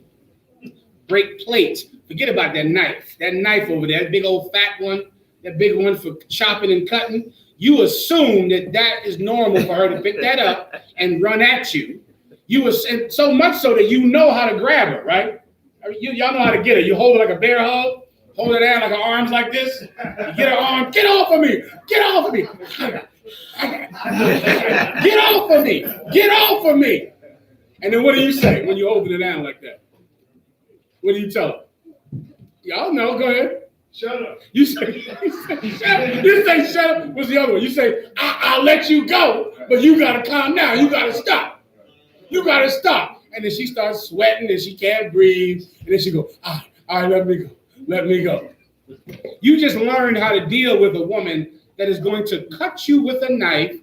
Forget about scratching you. I hate for some of y'all can't never take off your shirt anywhere at a pool. For your chest and back and neck full of claw marks like you've been mauled by a goddamn cougar or a panther in the zoo because some woman is scratching you and clawing you every goddamn minute. You going to work with sunglasses, lying about how you got a black eye. That some women are abused, and that woman does not have to live with that man. A lot of men are being abused. You don't have to live with that woman. You understand? Y'all can live separately. You can still see each other, love each other, but it's too much. You're with each other too much time, and during that time, someone might get hurt. You don't have to live with each other, but you do have to stay married. Everyone understands, right? Read the scripture again. 1 Corinthians chapter 7, verse 15. But if the unbelieving depart, let him depart. So what's this depart? This depart is divorce. This is divorce. If they want to leave out, they want to leave you, let them go. Whether they be man or woman, let them go. Keep going. A brother or a sister is not under bondage in such cases. You know, Romans 7:1 says a woman is under the bondage of marriage until her husband be dead. A brother or a sister is not under bondage in this case. If he wants to leave, the sister is single. If this woman wants to leave you, you don't have her anymore as your woman. It's over. Because the unbeliever wanted to divorce. Does everyone understand? You just let him go. Give me the precept up above it where it says, for the Lord would have you to have peace. Or I would have you to have peace. But God had called us to peace. This is the reason for it. The Most High wants you to have peace. And you can't have peace trying to stay with someone that doesn't want to stay with you. You can't do that. How do you know when someone doesn't want to stay with you? Let a sister answer the question. Come on, kick it. How do you know when a man does not want to stay with you? Raise your hand and say it again. I knew somebody was going to say that. That's why I asked you to say it. That is not when you know when they start acting funny, right? You can't assume that a man wants to leave you because he acting funny, right? Everybody gets that. Brothers, do you think a woman wants to leave you when she acts funny? You see how they laugh? Right? Because it makes sense to a woman, but it doesn't actually make sense. You understand? It's not when they act funny. It's not when they don't ask you how your day is going. It's not when they don't talk to you or don't call you every day. It's not when they get another woman. That's not when you know that they want to divorce you. How do you know when a man wants to divorce you, sis? Give her a hand. See how simple life can be, right? Life is so simple. Or do you want to sit and judge his every little mood? He doesn't want to be with me anymore. Why? He didn't look at me just now when he was eating. He sat and ate that sandwich. He didn't look up once. You don't want to be here, do you? You don't want to go through that, right? Yeah, I mean, that's rough to live like that, right? I understand. I get you're a woman and you're allowed to be a woman in the UPK. But I'm just trying to help you to know when somebody loves you and when they don't. Right? Him acting funny could be a million different reasons that he's acting funny. But if he says, listen, I don't want you to be my wife anymore. I don't want to be married to you. Go be with someone else. I'm leaving you. I don't want to be with you. Well, then, of course, it's quite clear. You get everybody understands that, right? And you know the same way. If your woman says, listen, it's over. I don't want to be with you anymore. I'm done. If you say, but baby, we married. God said we married. I don't care. I'm leaving you. Well, then it's quite clear, is it not? Right? Of course, you know your wife trying to stab you does not mean she doesn't want to be with you. You get that, right? That means nothing. It might mean she really, really loves you because she is chasing you around the house with a knife. How about what if a woman calls the cops and tells the cops, I want him out of this house? Does that mean she wants you out the house? Sisters? No, it does not. It does not. That's wild, right? Because the next day at the hearing, who will be there? her saying what? Please let him come back, Your Honor. Please. Your wife calling the cops, telling them to take you out the house, does not mean she wants you out the house. It does not mean it's over. So you get my point. You don't want to go crazy with all of that. But when somebody says, I don't want to be with you, it's over, let them go. Everybody understands. Who had their hand up somewhere right here? No one? Go ahead. She wants you out the house if you don't come home enough. Ain't that so? Give him a hand. I see you learned something about women. I've had too many of those talks. Why you want? I don't want him to come in here anymore. Why not? Because he doesn't come here. Say what? He does not come here, and I want him here. So because he doesn't come here, I don't want him here. And then of course I'll have to help her. Everybody understands. That of course means she does want you there, but she doesn't know how to express it. She's in a fog of emotions, and women are emotional. They're supposed to be. They're not men, that's what's beautiful about them, that they're not men.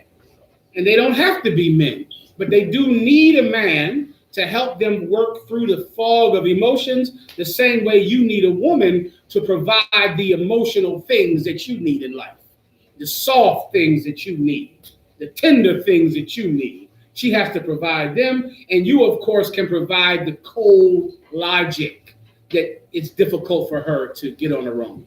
Everyone understands. And then we come together, the lock and the key, brother. We come together, and it is outstanding. All right, where are we at now? We good to go with this? Go ahead. I had a scripture. I had Please. a question on scripture. Please. Deuteronomy chapter 22, verse 30. How should one chase 1,000 and put 2,000, that's like 10,000 to flight? Go ahead. Except their rock had sold them, and the Lord had shut them up. You have a question about this? Because I kind of understand, but I would need to look. I think it's the rock had sold them. I think that's what do being stable, but I just want to understand. Precept. It's in the New Testament. You could probably find a few in the Old Testament now that I think about it. I would use what Christ said, he is the foundation that the builders rejected. Also where the Lord said, Peter, this is the rock on whom I will build my church, or my Israelite congregation, which is what church means. Go ahead in the back.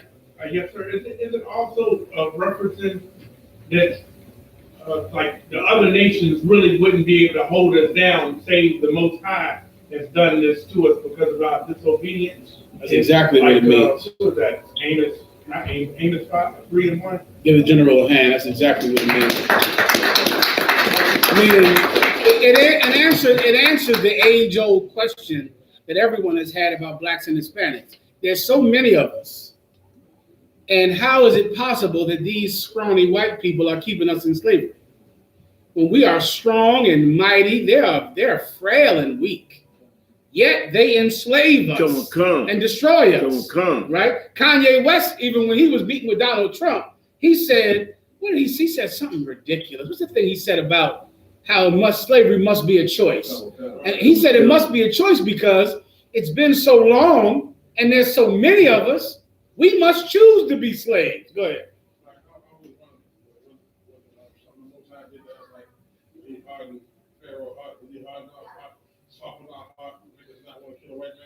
No, he didn't. People in the world want to kill the white man. People in black churches can't stand white people. They don't tell you that, but they're in a black church for a reason, right? Because they don't want to join the white church. It's different. We are, let me read the precept for you. The precept is answering your question, all right? Read it again. Deuteronomy chapter 32, verse 30. How should one chase 1,000? Now, who's the one? White people in this scenario. Who's the 1,000? Blacks and Hispanics. Goddamn, all of South and Central America and all of the West Indies, all of us, in Haiti, all of us. And this one little man has us all in captivity and slavery when he is few upon the earth. Few. But he has us on the run. How? Right? It's the question. That's why it says how. How is this possible up front? So like it, sir, it's a question online. As soon as when I get this, the what? Go ahead. Deuteronomy chapter 32, verse 30.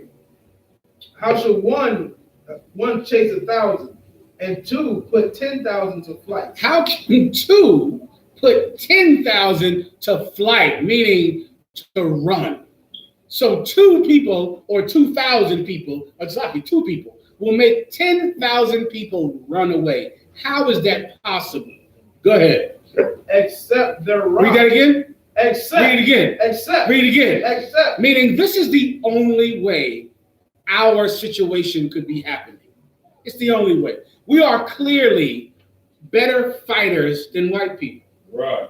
We are clearly more aggressive, smarter, more strategic. Do you think white people could have survived Baltimore? They can't. Do you think white people could have survived your life? What you lived? Never. They would have committed suicide a long time ago. Let me tell you, go look up Sandy Hook and Columbine. Who knows what they are? You know what they are, right? School shootings, right? Mass shootings. Look up how many people have committed suicide since Columbine. Almost as many people as were killed in Columbine. White people went through that shooting and they committed suicide from being there. Who has ever been in a shootout or seen a shootout or been around it? Huh. White people would have committed suicide over what you have been through. They went through it once. How many times have you been through it? Every Saturday? Jesus Christ. They can't handle this life. How could they handle us? They can't. Except. This is the man, he's an officer, give him a hand. He know where to read from. They can't handle us, except this is the only way that they can handle us. Why don't we raise up and fight white people? Because we would lose. That's why. Because we would absolutely lose. Being stronger, being better, being smarter, we would lose. Because none of that matters if God is not on your side. Come on. None of that means anything. Come on. It's irrelevant. Do you think your height and muscles and speed and strength matter if God is against you? Come on. It does not matter. Think of all of the black inventors. Think of what that means about our intellect and what we could do. And the fact that we would invent and pioneer fields and never get the credit for it and never ever be raised up and taught to be able to do it, but find a way to get it done. We are absolutely smarter than white people. And if we tried to physically come against them, we would lose. Why? Because God is not with us. It's the only way that this scenario could be possible. The only way. Except their rock had sold them. Who is our rock? I gave you the precept earlier. Do you have it for me? Go ahead, in the back. Levi. Psalms chapter 18, verse 2. Read it. The Lord is my rock. Read that again. The Lord is my rock. Read it again. The Lord is my rock and my fortress. And my what? My deliverer. What's a fortress? Like a base or something? Like A base that's what? What do you mean by base? armor, like An armored base. Give him a hand. I believe that's what Captain Tazariak's name means. Fortress to my memory, right?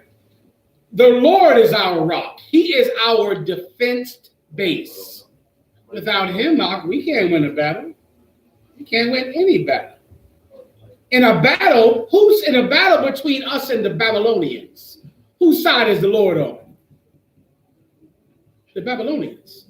In a battle between us and the Romans, whose side is the Lord on? The Romans. In the battle between us and the Greeks, whose side is the Lord on? The Greeks. In a battle between us and the white man, whose side is the Lord on? The white man. Do you think your intelligence and strength matters then? It doesn't. And inherently, every black person knows that. Come. Every Hispanic knows. Come. They know it. They know the Lord is not with us. Yeah. Read.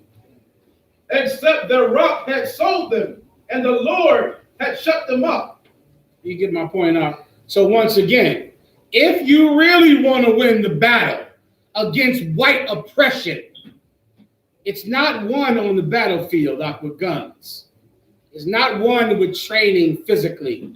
It's won with keeping the Most High's laws, statutes, and commandments. That's where the battle is won. Right. If you really want to stop white oppression, stop smoking cigarettes. Right.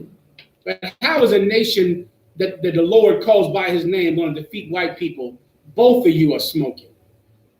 The white people in his camp smoking. You need to buy cigarettes from the white man. I don't even know how you plan on rebelling against white people with your type of weed habit. Like in your concept of black liberation, where do you get your pills? How do you get them? How do you get your, what's the things called? The mollies and the perks. If you are going to rebel against white people, where are you going to get your perks from? How will you get it? How will you get the things you need that pharmaceutical company to be open? So how do you rebel against white people with your type of drug habit? You can't. Where do you get your menthol cigarettes from? With no white people in charge. You're lying to yourself about liberation.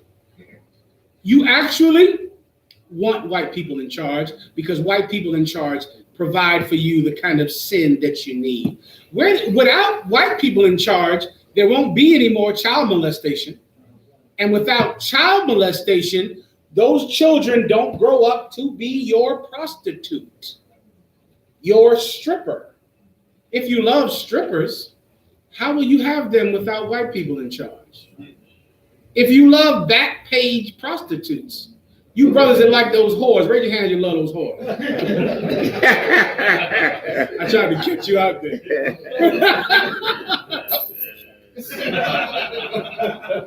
Well, listen, if you love going on Facebook and finding the nastiest slut in the world, you do realize without white people in charge, a slut will be stoned and there will be no whores in Israel. So how will you get your whores in a nation run by righteous black and Hispanics?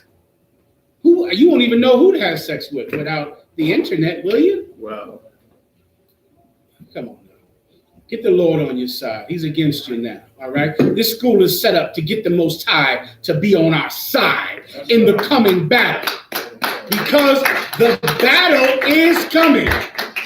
There is a great war that is going to happen between good and evil in this earth. It is going to happen, and you are choosing a side every day. I've chosen my side. I've made my decision. Anything else? In the back, Levi. Would it be correct to say this scripture is what we just talked about is the reason for this scripture here in Isaiah 14, where it says, they that see thee shall narrowly look upon thee and consider thee, saying, is this the man that made the earth to tremble? Give him a hand. Yes. In the future, once our rock has accepted us back, and once the Most High is with us, we'll see white people in the kingdom, and we won't be able to believe that this people ever had us in slavery. Because if you think about it, it's impossible. How could it be? He can barely have children, let alone control all of our children. Right. Yet he does every day, because the Most High is not with a nation of whores, pimps, back page, Facebook, secret trannies. He's not going to help you. He's not going to be on your side. Please, up front. Salaki, let me get Facebook now. Quickly. Question, sir. Salaki.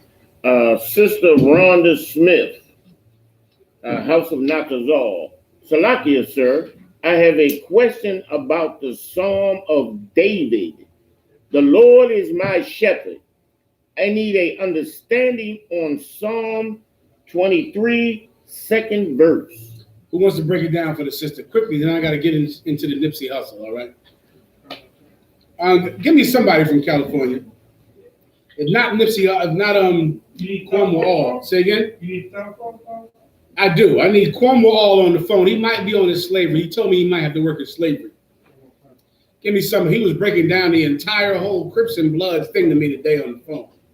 I, of course, am from the East Coast, so I don't know much about it. And I've been in the truth way too long. I damn near don't understand anything but UPK.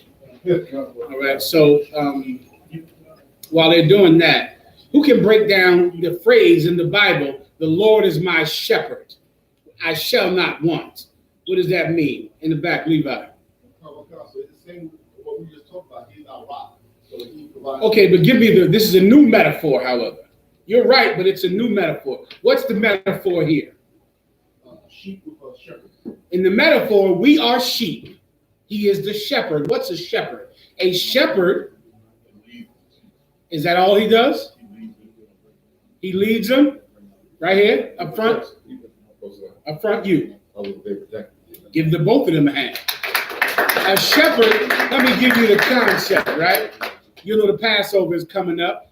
Some of you, who went out to the lamb killing? Y'all didn't go out there? You went out. I saw you out there making quick work of that sheep. Give him a hand. Nice. It was good, wasn't it? So now, okay, a shepherd, imagine those sheep that y'all killed out there, right? The same sheep we're going to eat for the Passover.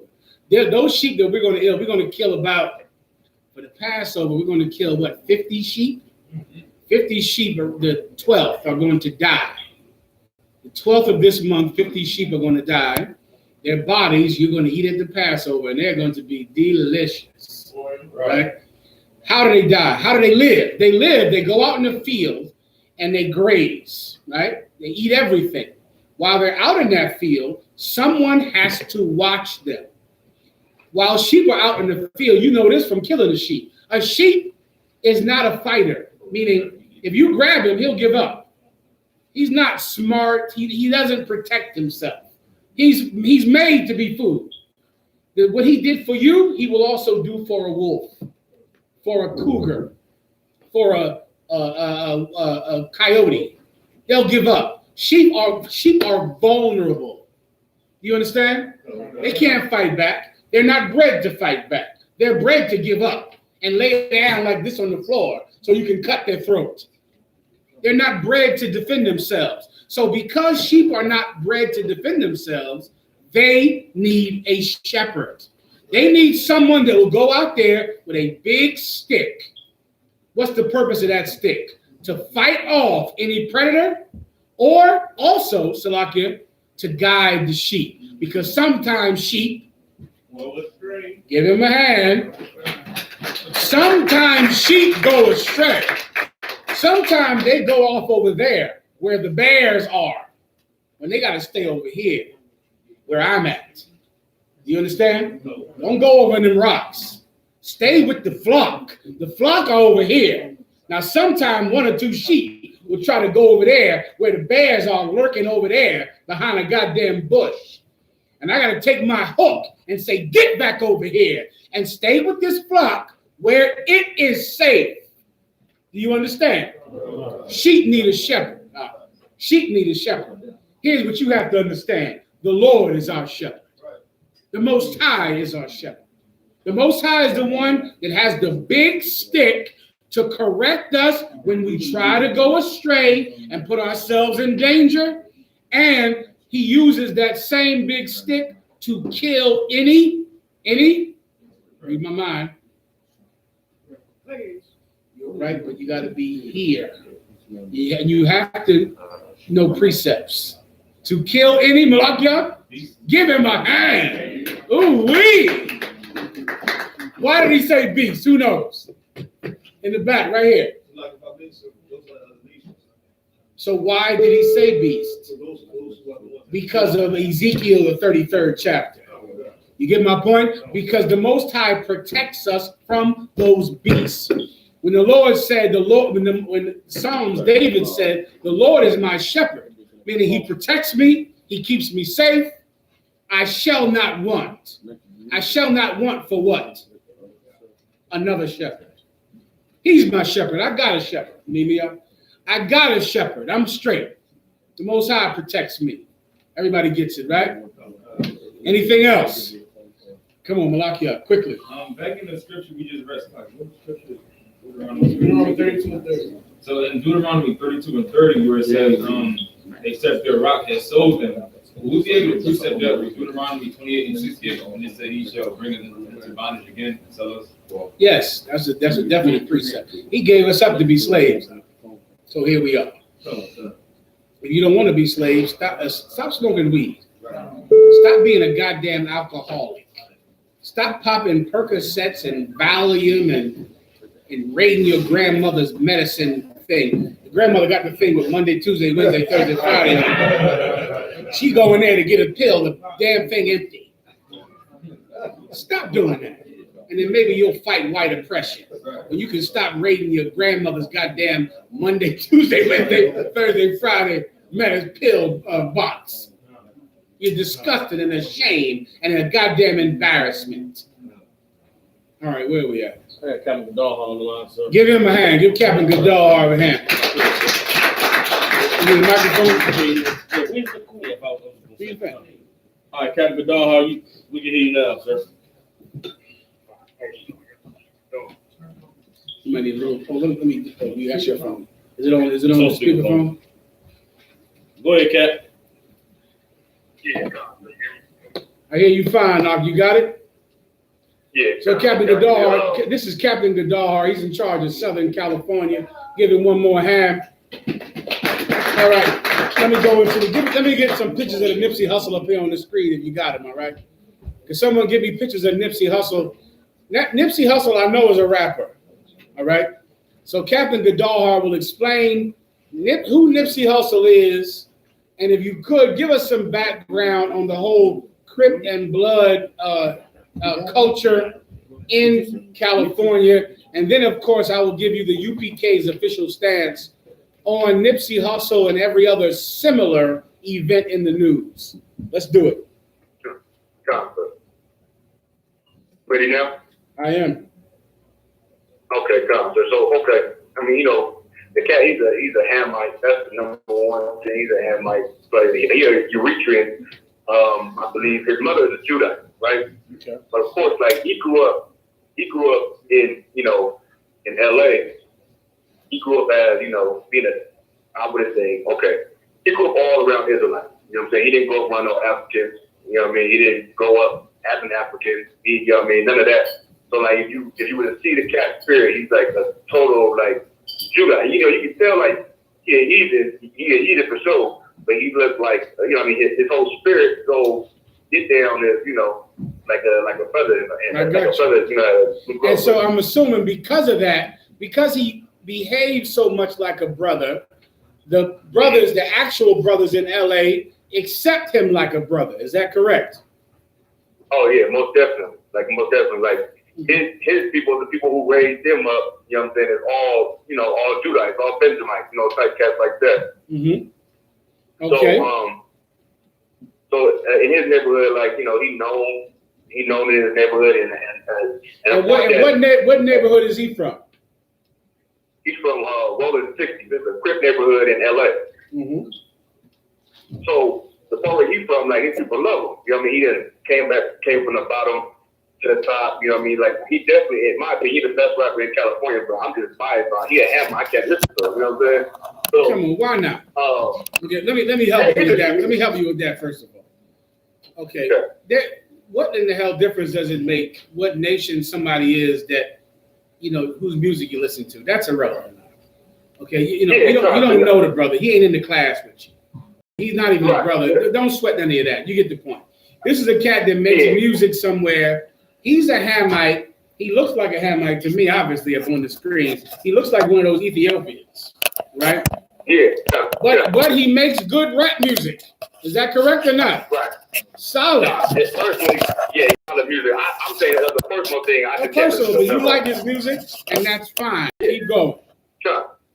So, you know what I mean? And one thing that I wish that brothers would do, what he did was, he put the community. You know what I mean? Like he hired black people to work in them jobs.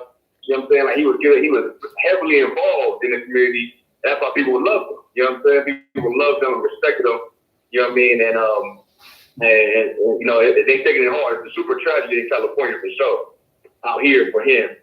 But as far as the Crip and Blood thing go, I mean, you know, it is deep. This gang culture in California is just wherever you go, that's what it is. You know, stepping out your house and whatever type of clothing, you just got to be prepared for, you know what I mean, anything that comes your way, because that neighborhood, the enemy can be across the street, or at the liquor store, or here or there. And any hat that you wear, any shirt that you wear, any shoelaces or shoes that you wear, you know what I mean, could be a problem in that particular place. You know what I mean? So that's definitely how everyone in California grew up, and definitely in Southern California for sure. So, and I'm assuming that people are at least assuming that that's how this rapper got killed, correct? Child, sir. God, well, they say it's gang-related crime.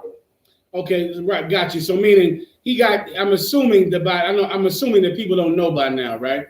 But everyone, I would assume, is assuming that he was killed over gang violence, correct? Yeah, that, people also come up with conspiracies and things like that, but yeah. I forgot. Okay, and the other thing, remind me of the other thing, which I do not understand. Remind me of what's the conspiracy that some people say that might have got him killed? Get the sister over here on camera. Go ahead, sis. They were saying that a man had found out a cure to AIDS and cancer, and he was killed because by the government, and Nipsey was trying to expose it from a documentary. So other people are saying that the government killed Nipsey Hussle because he was going to do a documentary on someone that had a cure for AIDS or cancer. Okay, I got you. Get him over here. Yes, sir. Get him on camera if you can. Kill and come, sir. If you can. While we're doing that, before that brother says that, give me Wisdom of Solomon 7:6, Job 3:17, Wisdom of Solomon 18:11, Ecclesiasticus, bear with me. I'll try to run through these quickly, right? Proverbs 28:3. I'm missing one in Ecclesiasticus. Wisdom of Solomon 7:6. Job 3:17. Wisdom of Solomon 18:11. Wisdom of Solomon 18:13. And what's the one about death in Ecclesiastes? I think it's the 9th chapter. You'll know when you see it, all right? Go ahead, Captain Gadalhar, please. Yeah, so that conspiracy was definitely about the Dr. Sebi thing. But, as the story developed, they found out, well, that there's some cats from his hood that. What's the story now? When you say the story developed, what's the current story? The current story, the last thing I seen was it was somebody from his own neighborhood who killed him. I got you. Meaning someone from his particular group of Crips? Yes. Say again? Yes, sir. Okay, I got you. Mm-hmm. So now, if it was from his particular group of Crips, then it's not gang related. Is that correct or not? No, that's still gang related. That's still gang related. Even if they're from the same gang. Yeah, sir, for sure. They could have fell out. You know what I mean? But this campaign with a different section of the same group, but just they stay in this section. So even though they're from what'd you say the name of it was again? Like Rolling 60s. Even if both of them are from the Rolling 60s, if a Rolling 60s kills another Rolling 60s, is that still gang related? You said it is. Yeah, okay. Sir. Yeah, it still be gang related. So who would take revenge on who then? It would be Nipsey's like his clique or crew. That's what we'll go take it. You know what I mean? Take revenge on him. If he was just a regular cat, but now since he's famous, it'll be like anybody that's about to go get him. I got you. So do people in LA anticipate any revenge murders based on this murder? Sir. And the revenge murders would be between who? Be between whoever that cat hangs out with, whoever he rolls with. You know what I'm saying? I understand that. All right, that's very normal. All right. Okay, I got you. Was there anything else? lives. So that was it. Okay, solid. Give Captain Goodall a hand. Okay. All right. So now, so what do we have here? With every breakdown, now once again, these things will happen all the time in the news, right? All the time. With every breakdown, you want to try to figure out, it's easier for you as a teacher, as an officer, to try to think of what is the UPK's usual umbrella stance on things like this. Then you can sculpt, as you are a teacher and at your particular campsite or your particular city, you can sculpt your speaking that is specific but goes under that umbrella. I'll explain it later. So I'm just giving you overall how you should be, but then you, of course, will sculpt something that affects the corner you teach on, the class you teach to what? I appreciate it. Everybody gets me? So now, before I give you that, what are some stances that people are taking on this? The sister over here had one. The government killed him. That's one stance. The government killed him because he's making a documentary about somebody that cured AIDS, all right? Whatever that is. Lord, you know. Everybody understands, all right? Cured cancer. That's one stance. Give me some other stances. Go. One stance is Israelite groups is that even though he's a heathen. Can everyone hear him? If you can, you got to tell me.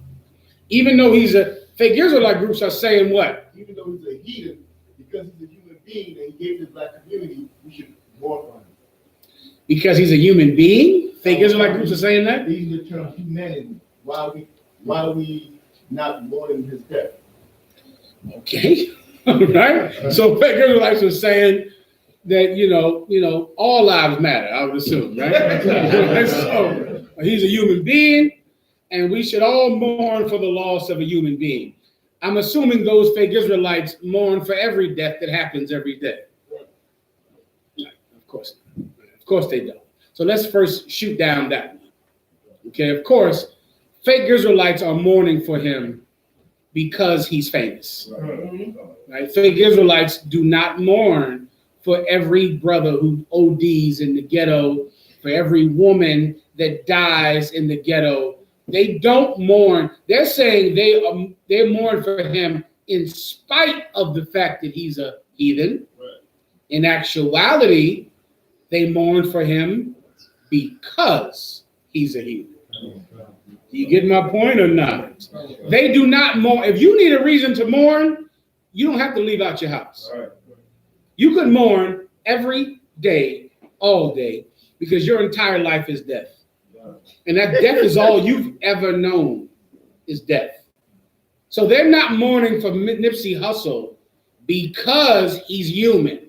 They're mourning for him because he is a heathen and because he's famous. And being famous is so important in American society that I really can't put enough emphasis on how the only lives that actually matter are the lives of rich, famous people.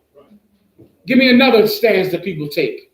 DC. They try to say that he was a sacrifice. They sacrificed him. Who sacrificed him? That's what some clown down there told. Some Israelite dude down there told about. Do people know Nipsey Hussle in the East Coast, in the DC, Baltimore area?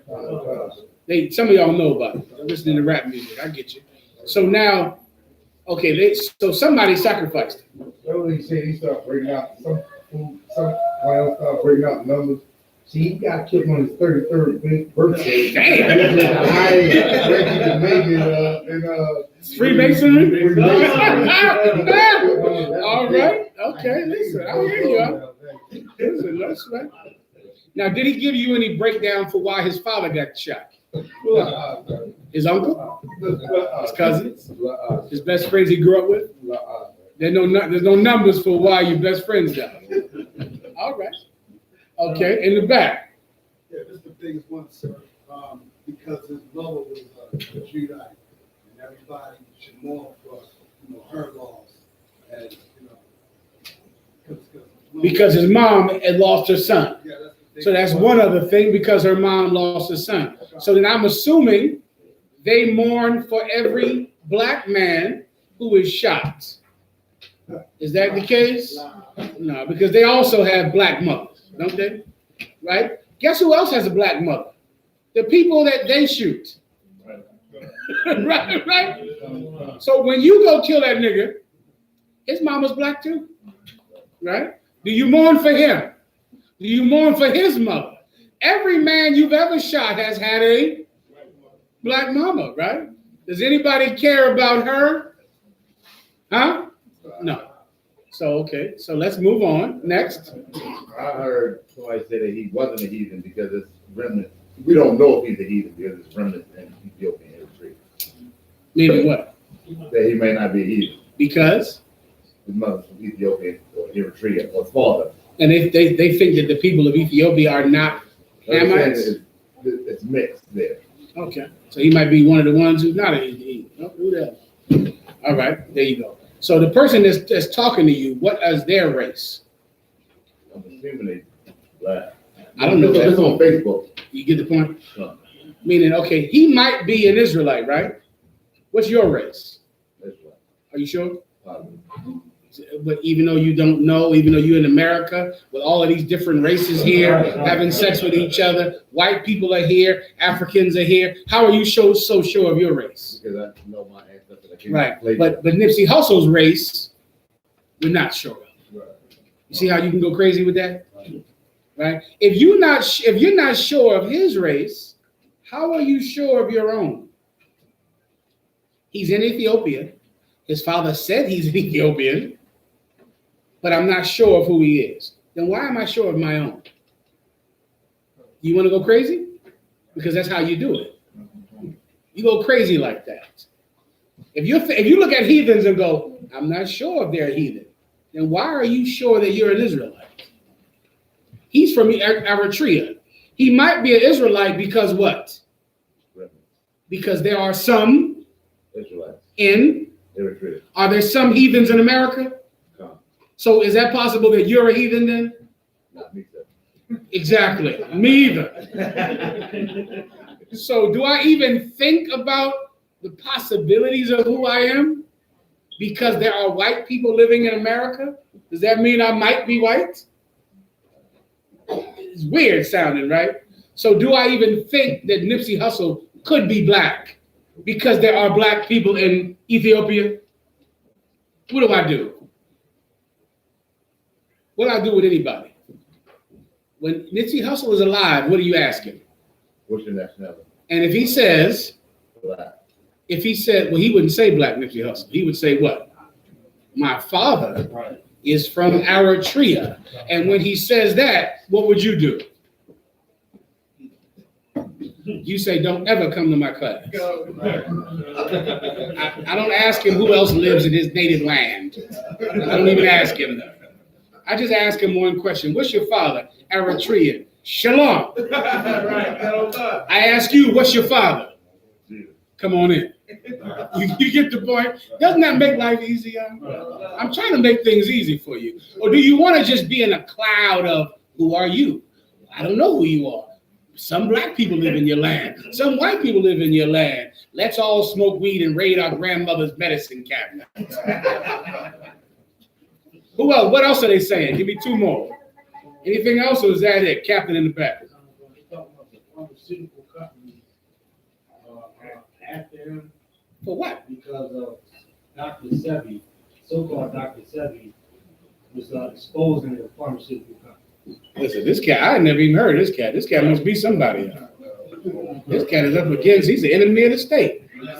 I've never even heard of him. Now, Dr. Sebi is the cat that was with the herbs and the carrots. And why is everybody mad at him? Cyber war. If I could, sir, okay.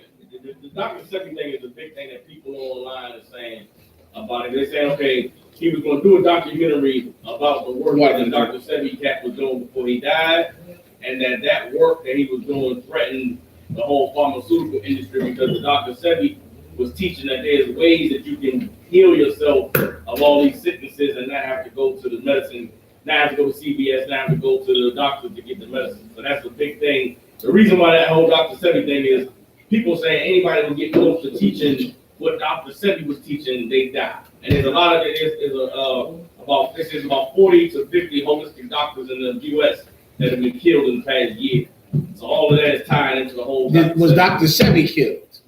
Everybody's saying that. Everybody who followed Dr. Sebi say that. And how old was Dr. Sebi when he died? He was in his 80s, like 85, 86. But he died in police custody, so that's why a lot of people say, oh. What was he arrested for? I don't even remember what he was arrested for.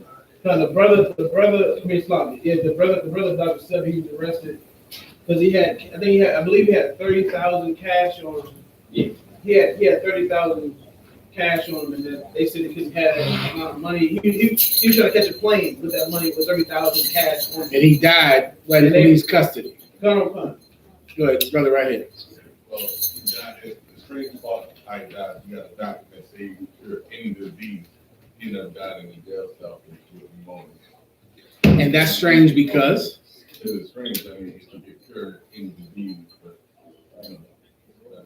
he can cure it without medicine? I don't know. He can cure it just with force. I don't understand. If I can explain, Doctor, because I have had some of his products. His products are just natural herbal things like sea moss. The moss in the sea, it's a natural fat burner. So if you put that in your smoothie and drink it, it will burn your fat. So he has like. Someone just sent me a text and said Dr. Sebi was arrested for practicing medicine without a license. That was before. So that's not when he got locked up. Before he had the USDA took him to court and said because the herbs he was using, he was saying that it was medicine or something like that. So he won his case by switching it and said that it's cellular food, and also he had people to come in with their records showing that they had AIDS before, and then now dealing with him, had their paperwork from the doctor saying now they don't have AIDS, they don't have this disease, they don't have cancer, and that's how he won his court case in the Supreme Court. I got you. All right. Was there anything else? Soccer War. I just want to add something for the people. You know what I'm saying? A lot of the people that's in California and in that West Coast and in that gang culture, a lot of them. Make sure everyone can hear him, Mark. All right. A lot of them looked up to that. Give him the camera too. They looked up to the Nipsey Hussle cat because he did a lot of work, like Captain Dog did in that community of South Los Angeles, really trying to just educate people in the community on how the money worked. You know what I'm saying? From what I know, he did a lot of work in that community, trying to help the people to buy. Let's say Nipsey Hussle never did one thing to help anybody. Would people love him less? No. What are we talking about? I was around in the truth when Biggie Smalls died. Brother, you would have thought Martin Luther the King got killed. Come on, sir. I remember it. I was sleeping in my bed, living with a camp of brothers. I'm asleep. Officer Shakumia Holler, 5,000. He came and started shaking me. I said, what's going on? They finally killed that fat mother effer. Brothers in the Truth hated Biggie Smalls because Biggie Smalls made the 10 crack commandments. You couldn't do that in the UPK. Brothers in the UPK hated Biggie Smalls when he made, they looked at that like sacrilege. And they hated him. And when he got shot, it was God. And they woke me up out of my sleep, and all of us, we was young. I don't even think I was 5. I think I was officer 50 back then. And we reveled about it. And black people in the world were mourning like they shot the president. When Biggie, now I don't remember Biggie Smalls and no Sebi or herbs or carrots or nothing. But they loved Biggie Smalls. He didn't help anything. But brother, I remember they had the funeral. They tried to raise him from the goddamn dead at the funeral. So I understand that black people in the West Coast are saying we love him because he did things for the community. But because I have the benefit of experience, I will tell you that you would love him because he's famous and he's from your neighborhood. He's you with money. And because he's you with money, you love him because he is as close as that you will ever get to having money. Do you understand? And I saw them love Biggie Smalls, brother. God damn, to this day, I think.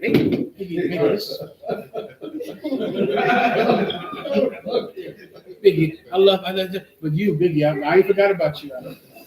You up there, and I remember you up there. I understand you think you love Nipsey Hussle because of his strides to help the community and to help Dr. Sebi, and I totally understand that. But as a grown man who has seen more days than today, you loved Biggie Smalls when he got killed, and Tupac, forget about it. Tupac, to my memory, wasn't as big as Biggie Smalls, but it could be because I'm on the East Coast. But Tupac was another one that when he got killed, it was hell. Tupac was alive, I think, after he got killed. Nobody even did. Tupac was so powerful. I'm still not sure if people think he's dead. I think Tupac is alive, sitting in here somewhere. One of y'all is Tupac. Go ahead. There you go. Tupac is in Cuba. He over there with Jesse Chesamore and Angela Davis in Cuba. I get you. This might be, let me give you the real reason you love these people.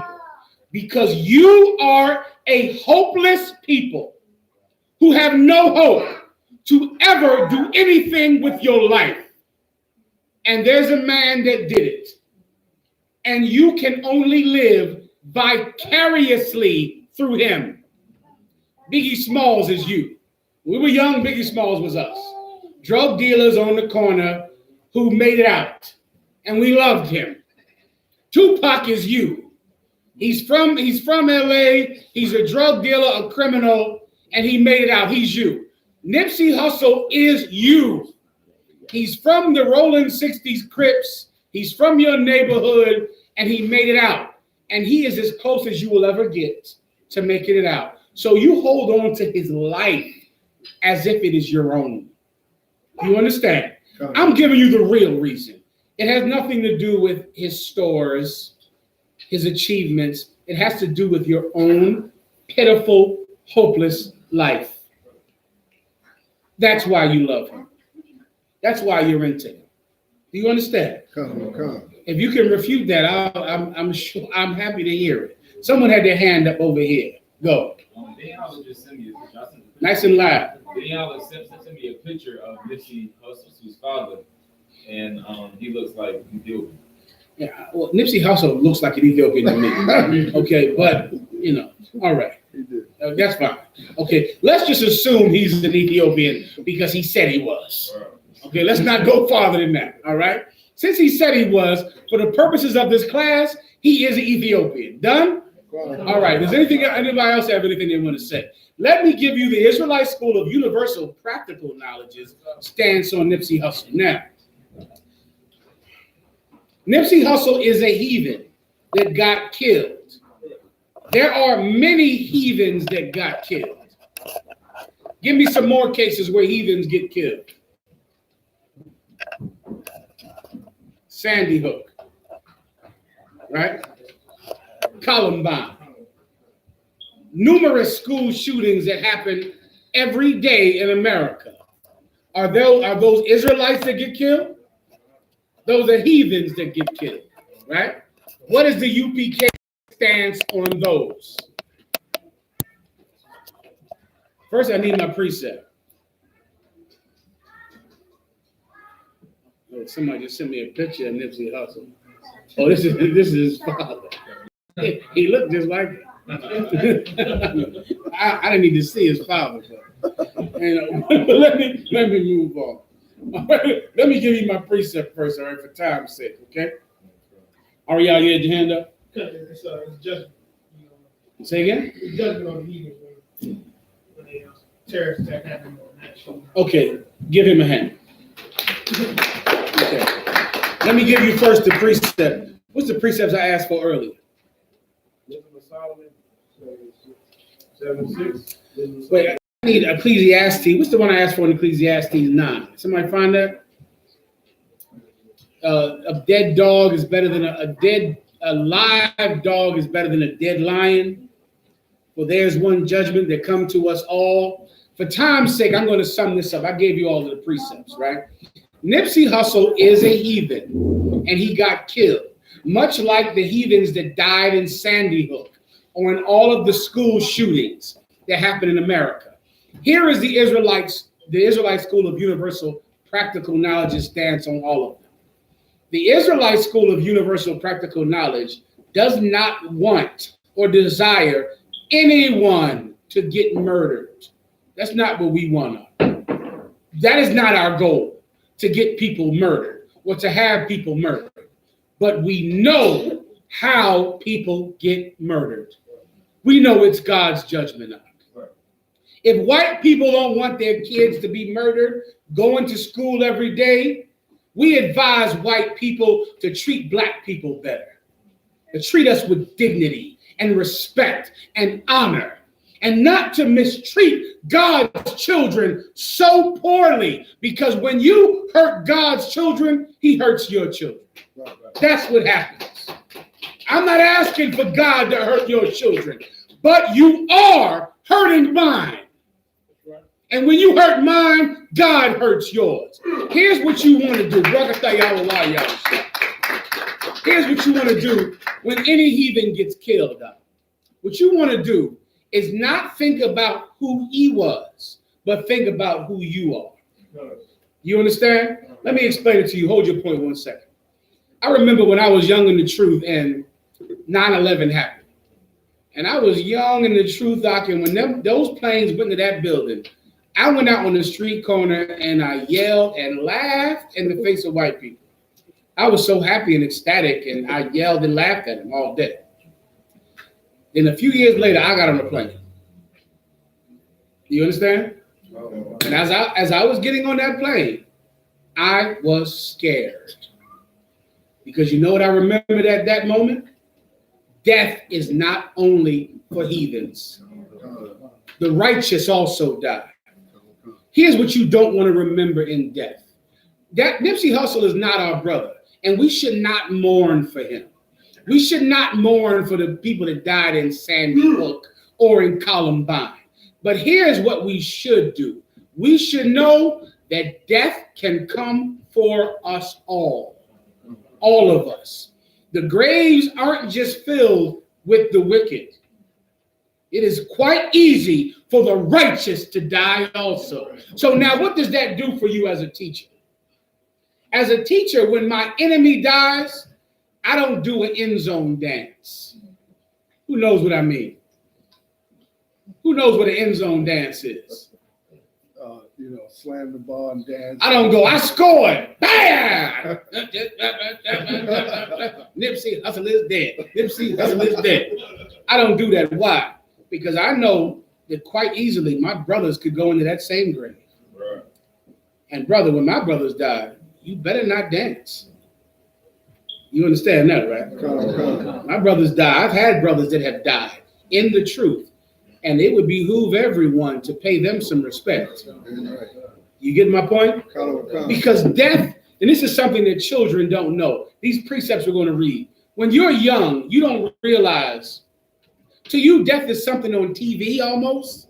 And you talk about it like it's something on TV. But when you're grown, you know how terrible death is. Death is a terrible thing. It's absolutely horrible.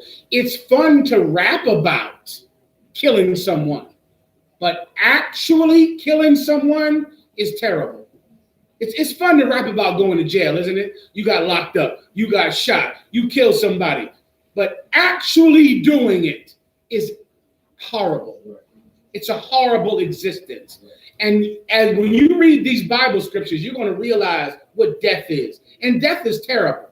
And when your enemy dies, God has killed them for you. Reverence the Father in that. You understand? Nipsey Hussle died for this reason, and this reason only. That heathen died so that every brother who follows in his same path can realize he's next to go in the grave.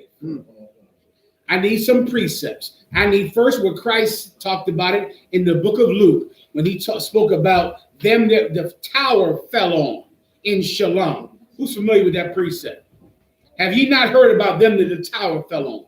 Here's the Israelite School of UPK's universal stance on any heathen that gets killed. You are sad for him. And I understand that because I would be sad if he was my brother. But if you actually don't want your people to be killed, treat our people better. Treat our people better. Be kind to our people. Love our people. I don't want your kids to die in a school shooting. You should not want my children to die by your bullets. Have your police officers not kill my kids. And then maybe the Lord would not shoot your children. I'm not asking for you to die, but I am asking for you to allow me to live. Now, what does that do? That shows who I am, not who he is. He's a heathen, and I won't shed a tear over him. But I am done with crying over my kids, and I want him to stop. So at this moment in time, white people from Ethiopia understand what death is. I know what it is too well. Since now you know what it's like to have a death in your family, could you stop killing my family? I'll use this time to show you that you should not kill my family because death is horrible. 9/11 was a terrible day, wasn't it? 3,000 white people died. It was terrible. You feel that feeling of death? That's what I have to go through every day. Could you stop harming me? Could you not kill my people? I'm not asking for you to die. Could you stop killing me? That is the UPK stance, and you can do this with any tragedy that happens to your enemy, knowing that that death happens to all of us, the wicked and the righteous, and that's the precept I want. It's in Ecclesiastes, the 9th chapter. Run my precepts down, and then we got to wrap it up. Who has what I asked for? Levi. Luke 13, verse 1. There were present at that season some that told him of the Galileans, whose blood Pilate had mingled with their sacrifice. There was a time when people came to Christ and told him about people who Pontius Pilate killed while they were making sacrifices. These are Israelites in the world. Keep going. And Yahushua answering said unto them, suppose ye that these Galileans were sinners above all the Galileans? When you see people in the world get killed, do you think they are the most evil of all of our people? Read. Because they suffer such things? Meaning because they died like that, you must think that they are the most wicked Israelites because the cops shot them, because they died of AIDS, because they died of cancer. Do you think that they are the most evil of our people? Read. I tell you, nay. I tell you what? I tell you, nay. I tell you what? Nay. This is a perfect precept for anyone in the world that dies. There are people that die all the time who are not members of the I.S.U.P.K, and they are living wicked lives. Do you think that that is why they died? Do you think that their wicked life, that they're so wicked, and that's why the cops shot them? That's why they died of AIDS. That's why they died of cancer. I tell you no. Keep going. But except you repent, ye shall all likewise perish. Let me tell you about death, young man. It will come for you too if you don't change. Right. When you see people die in the world who are not in the UPK, don't spike the ball on them. Don't do an end zone dance. Because, brother, the same thing will happen to you unless you repent. That is the UPK stance on death. You should never think that you are too good, that you can't die the same way. You better remember that.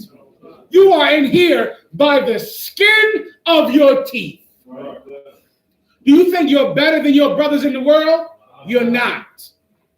The brothers that get shot by cops, the brothers that die of AIDS. Let me tell you the importance of Dr. Sebi. Dr. Sebi is so important because Dr. Sebi's patients cannot afford chemotherapy. They can't afford real medicine. And because they cannot afford real medicine, they are willing to listen to some man that will give them herbs when they need chemotherapy. That's the power of Dr. Sebi. Dr. Sebi's teachings would not work on white people because they can afford to go to the doctor. But when someone cannot afford to go to the doctor, you know who they are looking for? Someone that gives them an affordable cure. I can afford carrots. I can afford sea moss. And so Dr. Sebi is everything to me because I don't have health care. Right.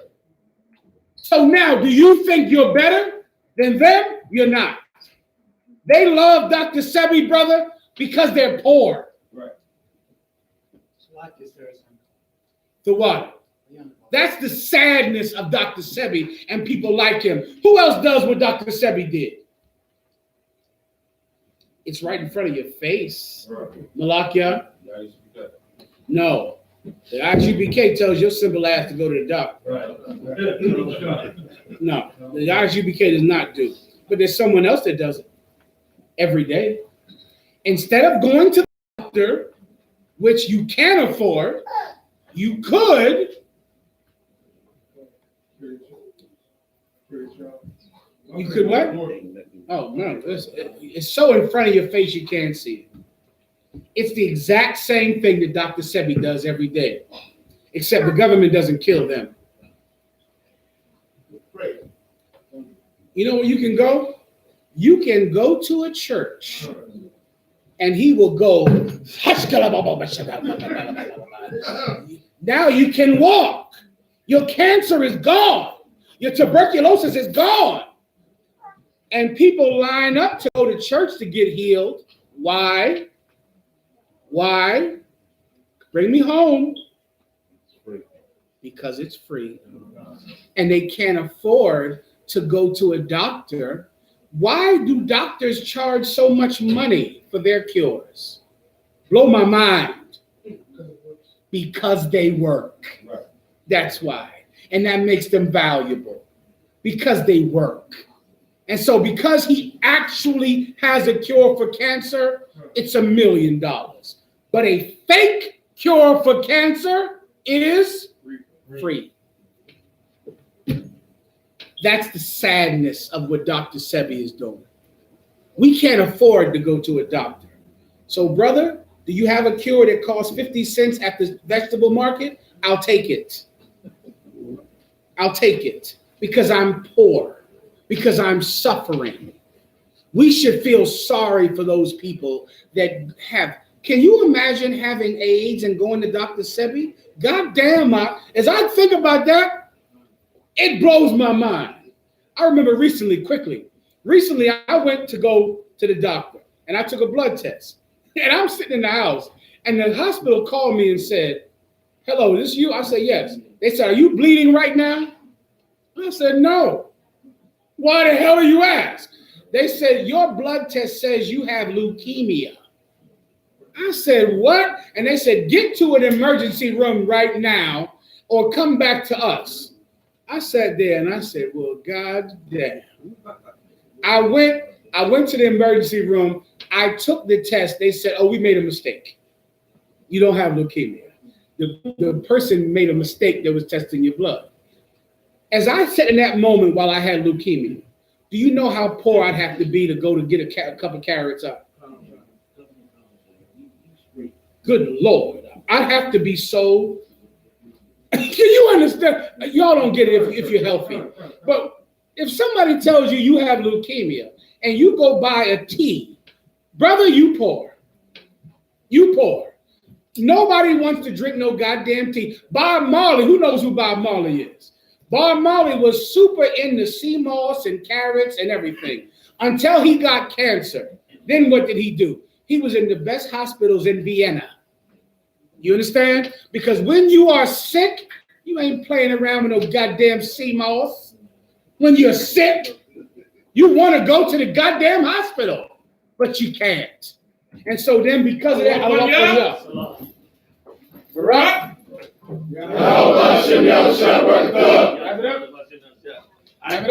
I didn't want to interrupt you, so right. I didn't want to get it in. Let me grab one more chair. Right So, well, how long before you can go live? 10, 15 minutes. We'll take a break in 1 second. Minutes? Need 15 minutes. We'll take a break 1 more second, then we'll start the grill with Commander General Yahanna. We'll clap it up.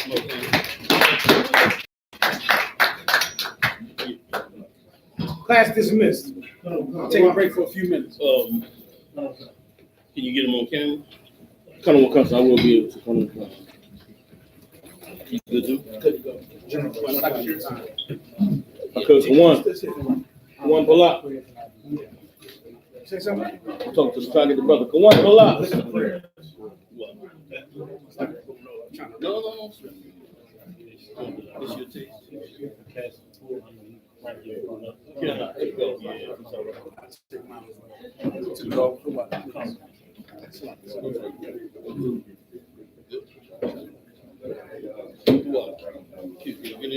Can you get Q too? Or should I bring him in? Close. You need to come right, come in close. You gotta come around.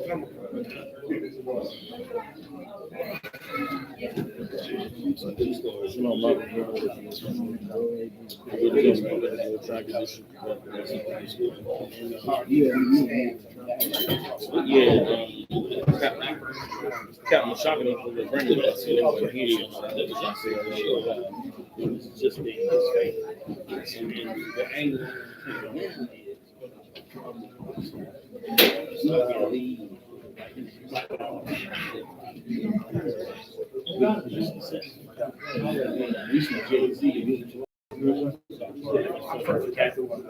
Everybody else. You already know. Y'all need to make sure that the Facebook shut down on that the Facebook is shut down. Make sure that has well tempted. Let me see that.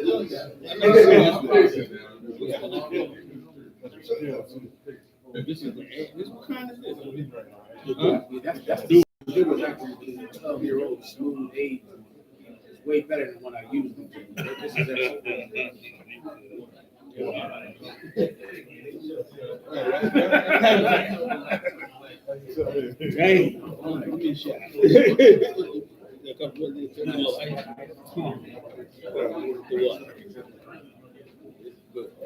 Yeah, how your warriors doing, man? Quick as you can, Zach. You ever since what God? Hold on, right? Everything good? Right, family up, right? Huh? So, yeah, everybody's tomorrow. Yes. You need anything, sir? No, I'm good all the way. I appreciate it. Ice. I'm waiting on side G. I'll take some ice if it's all right. I'm gonna say this. Lord,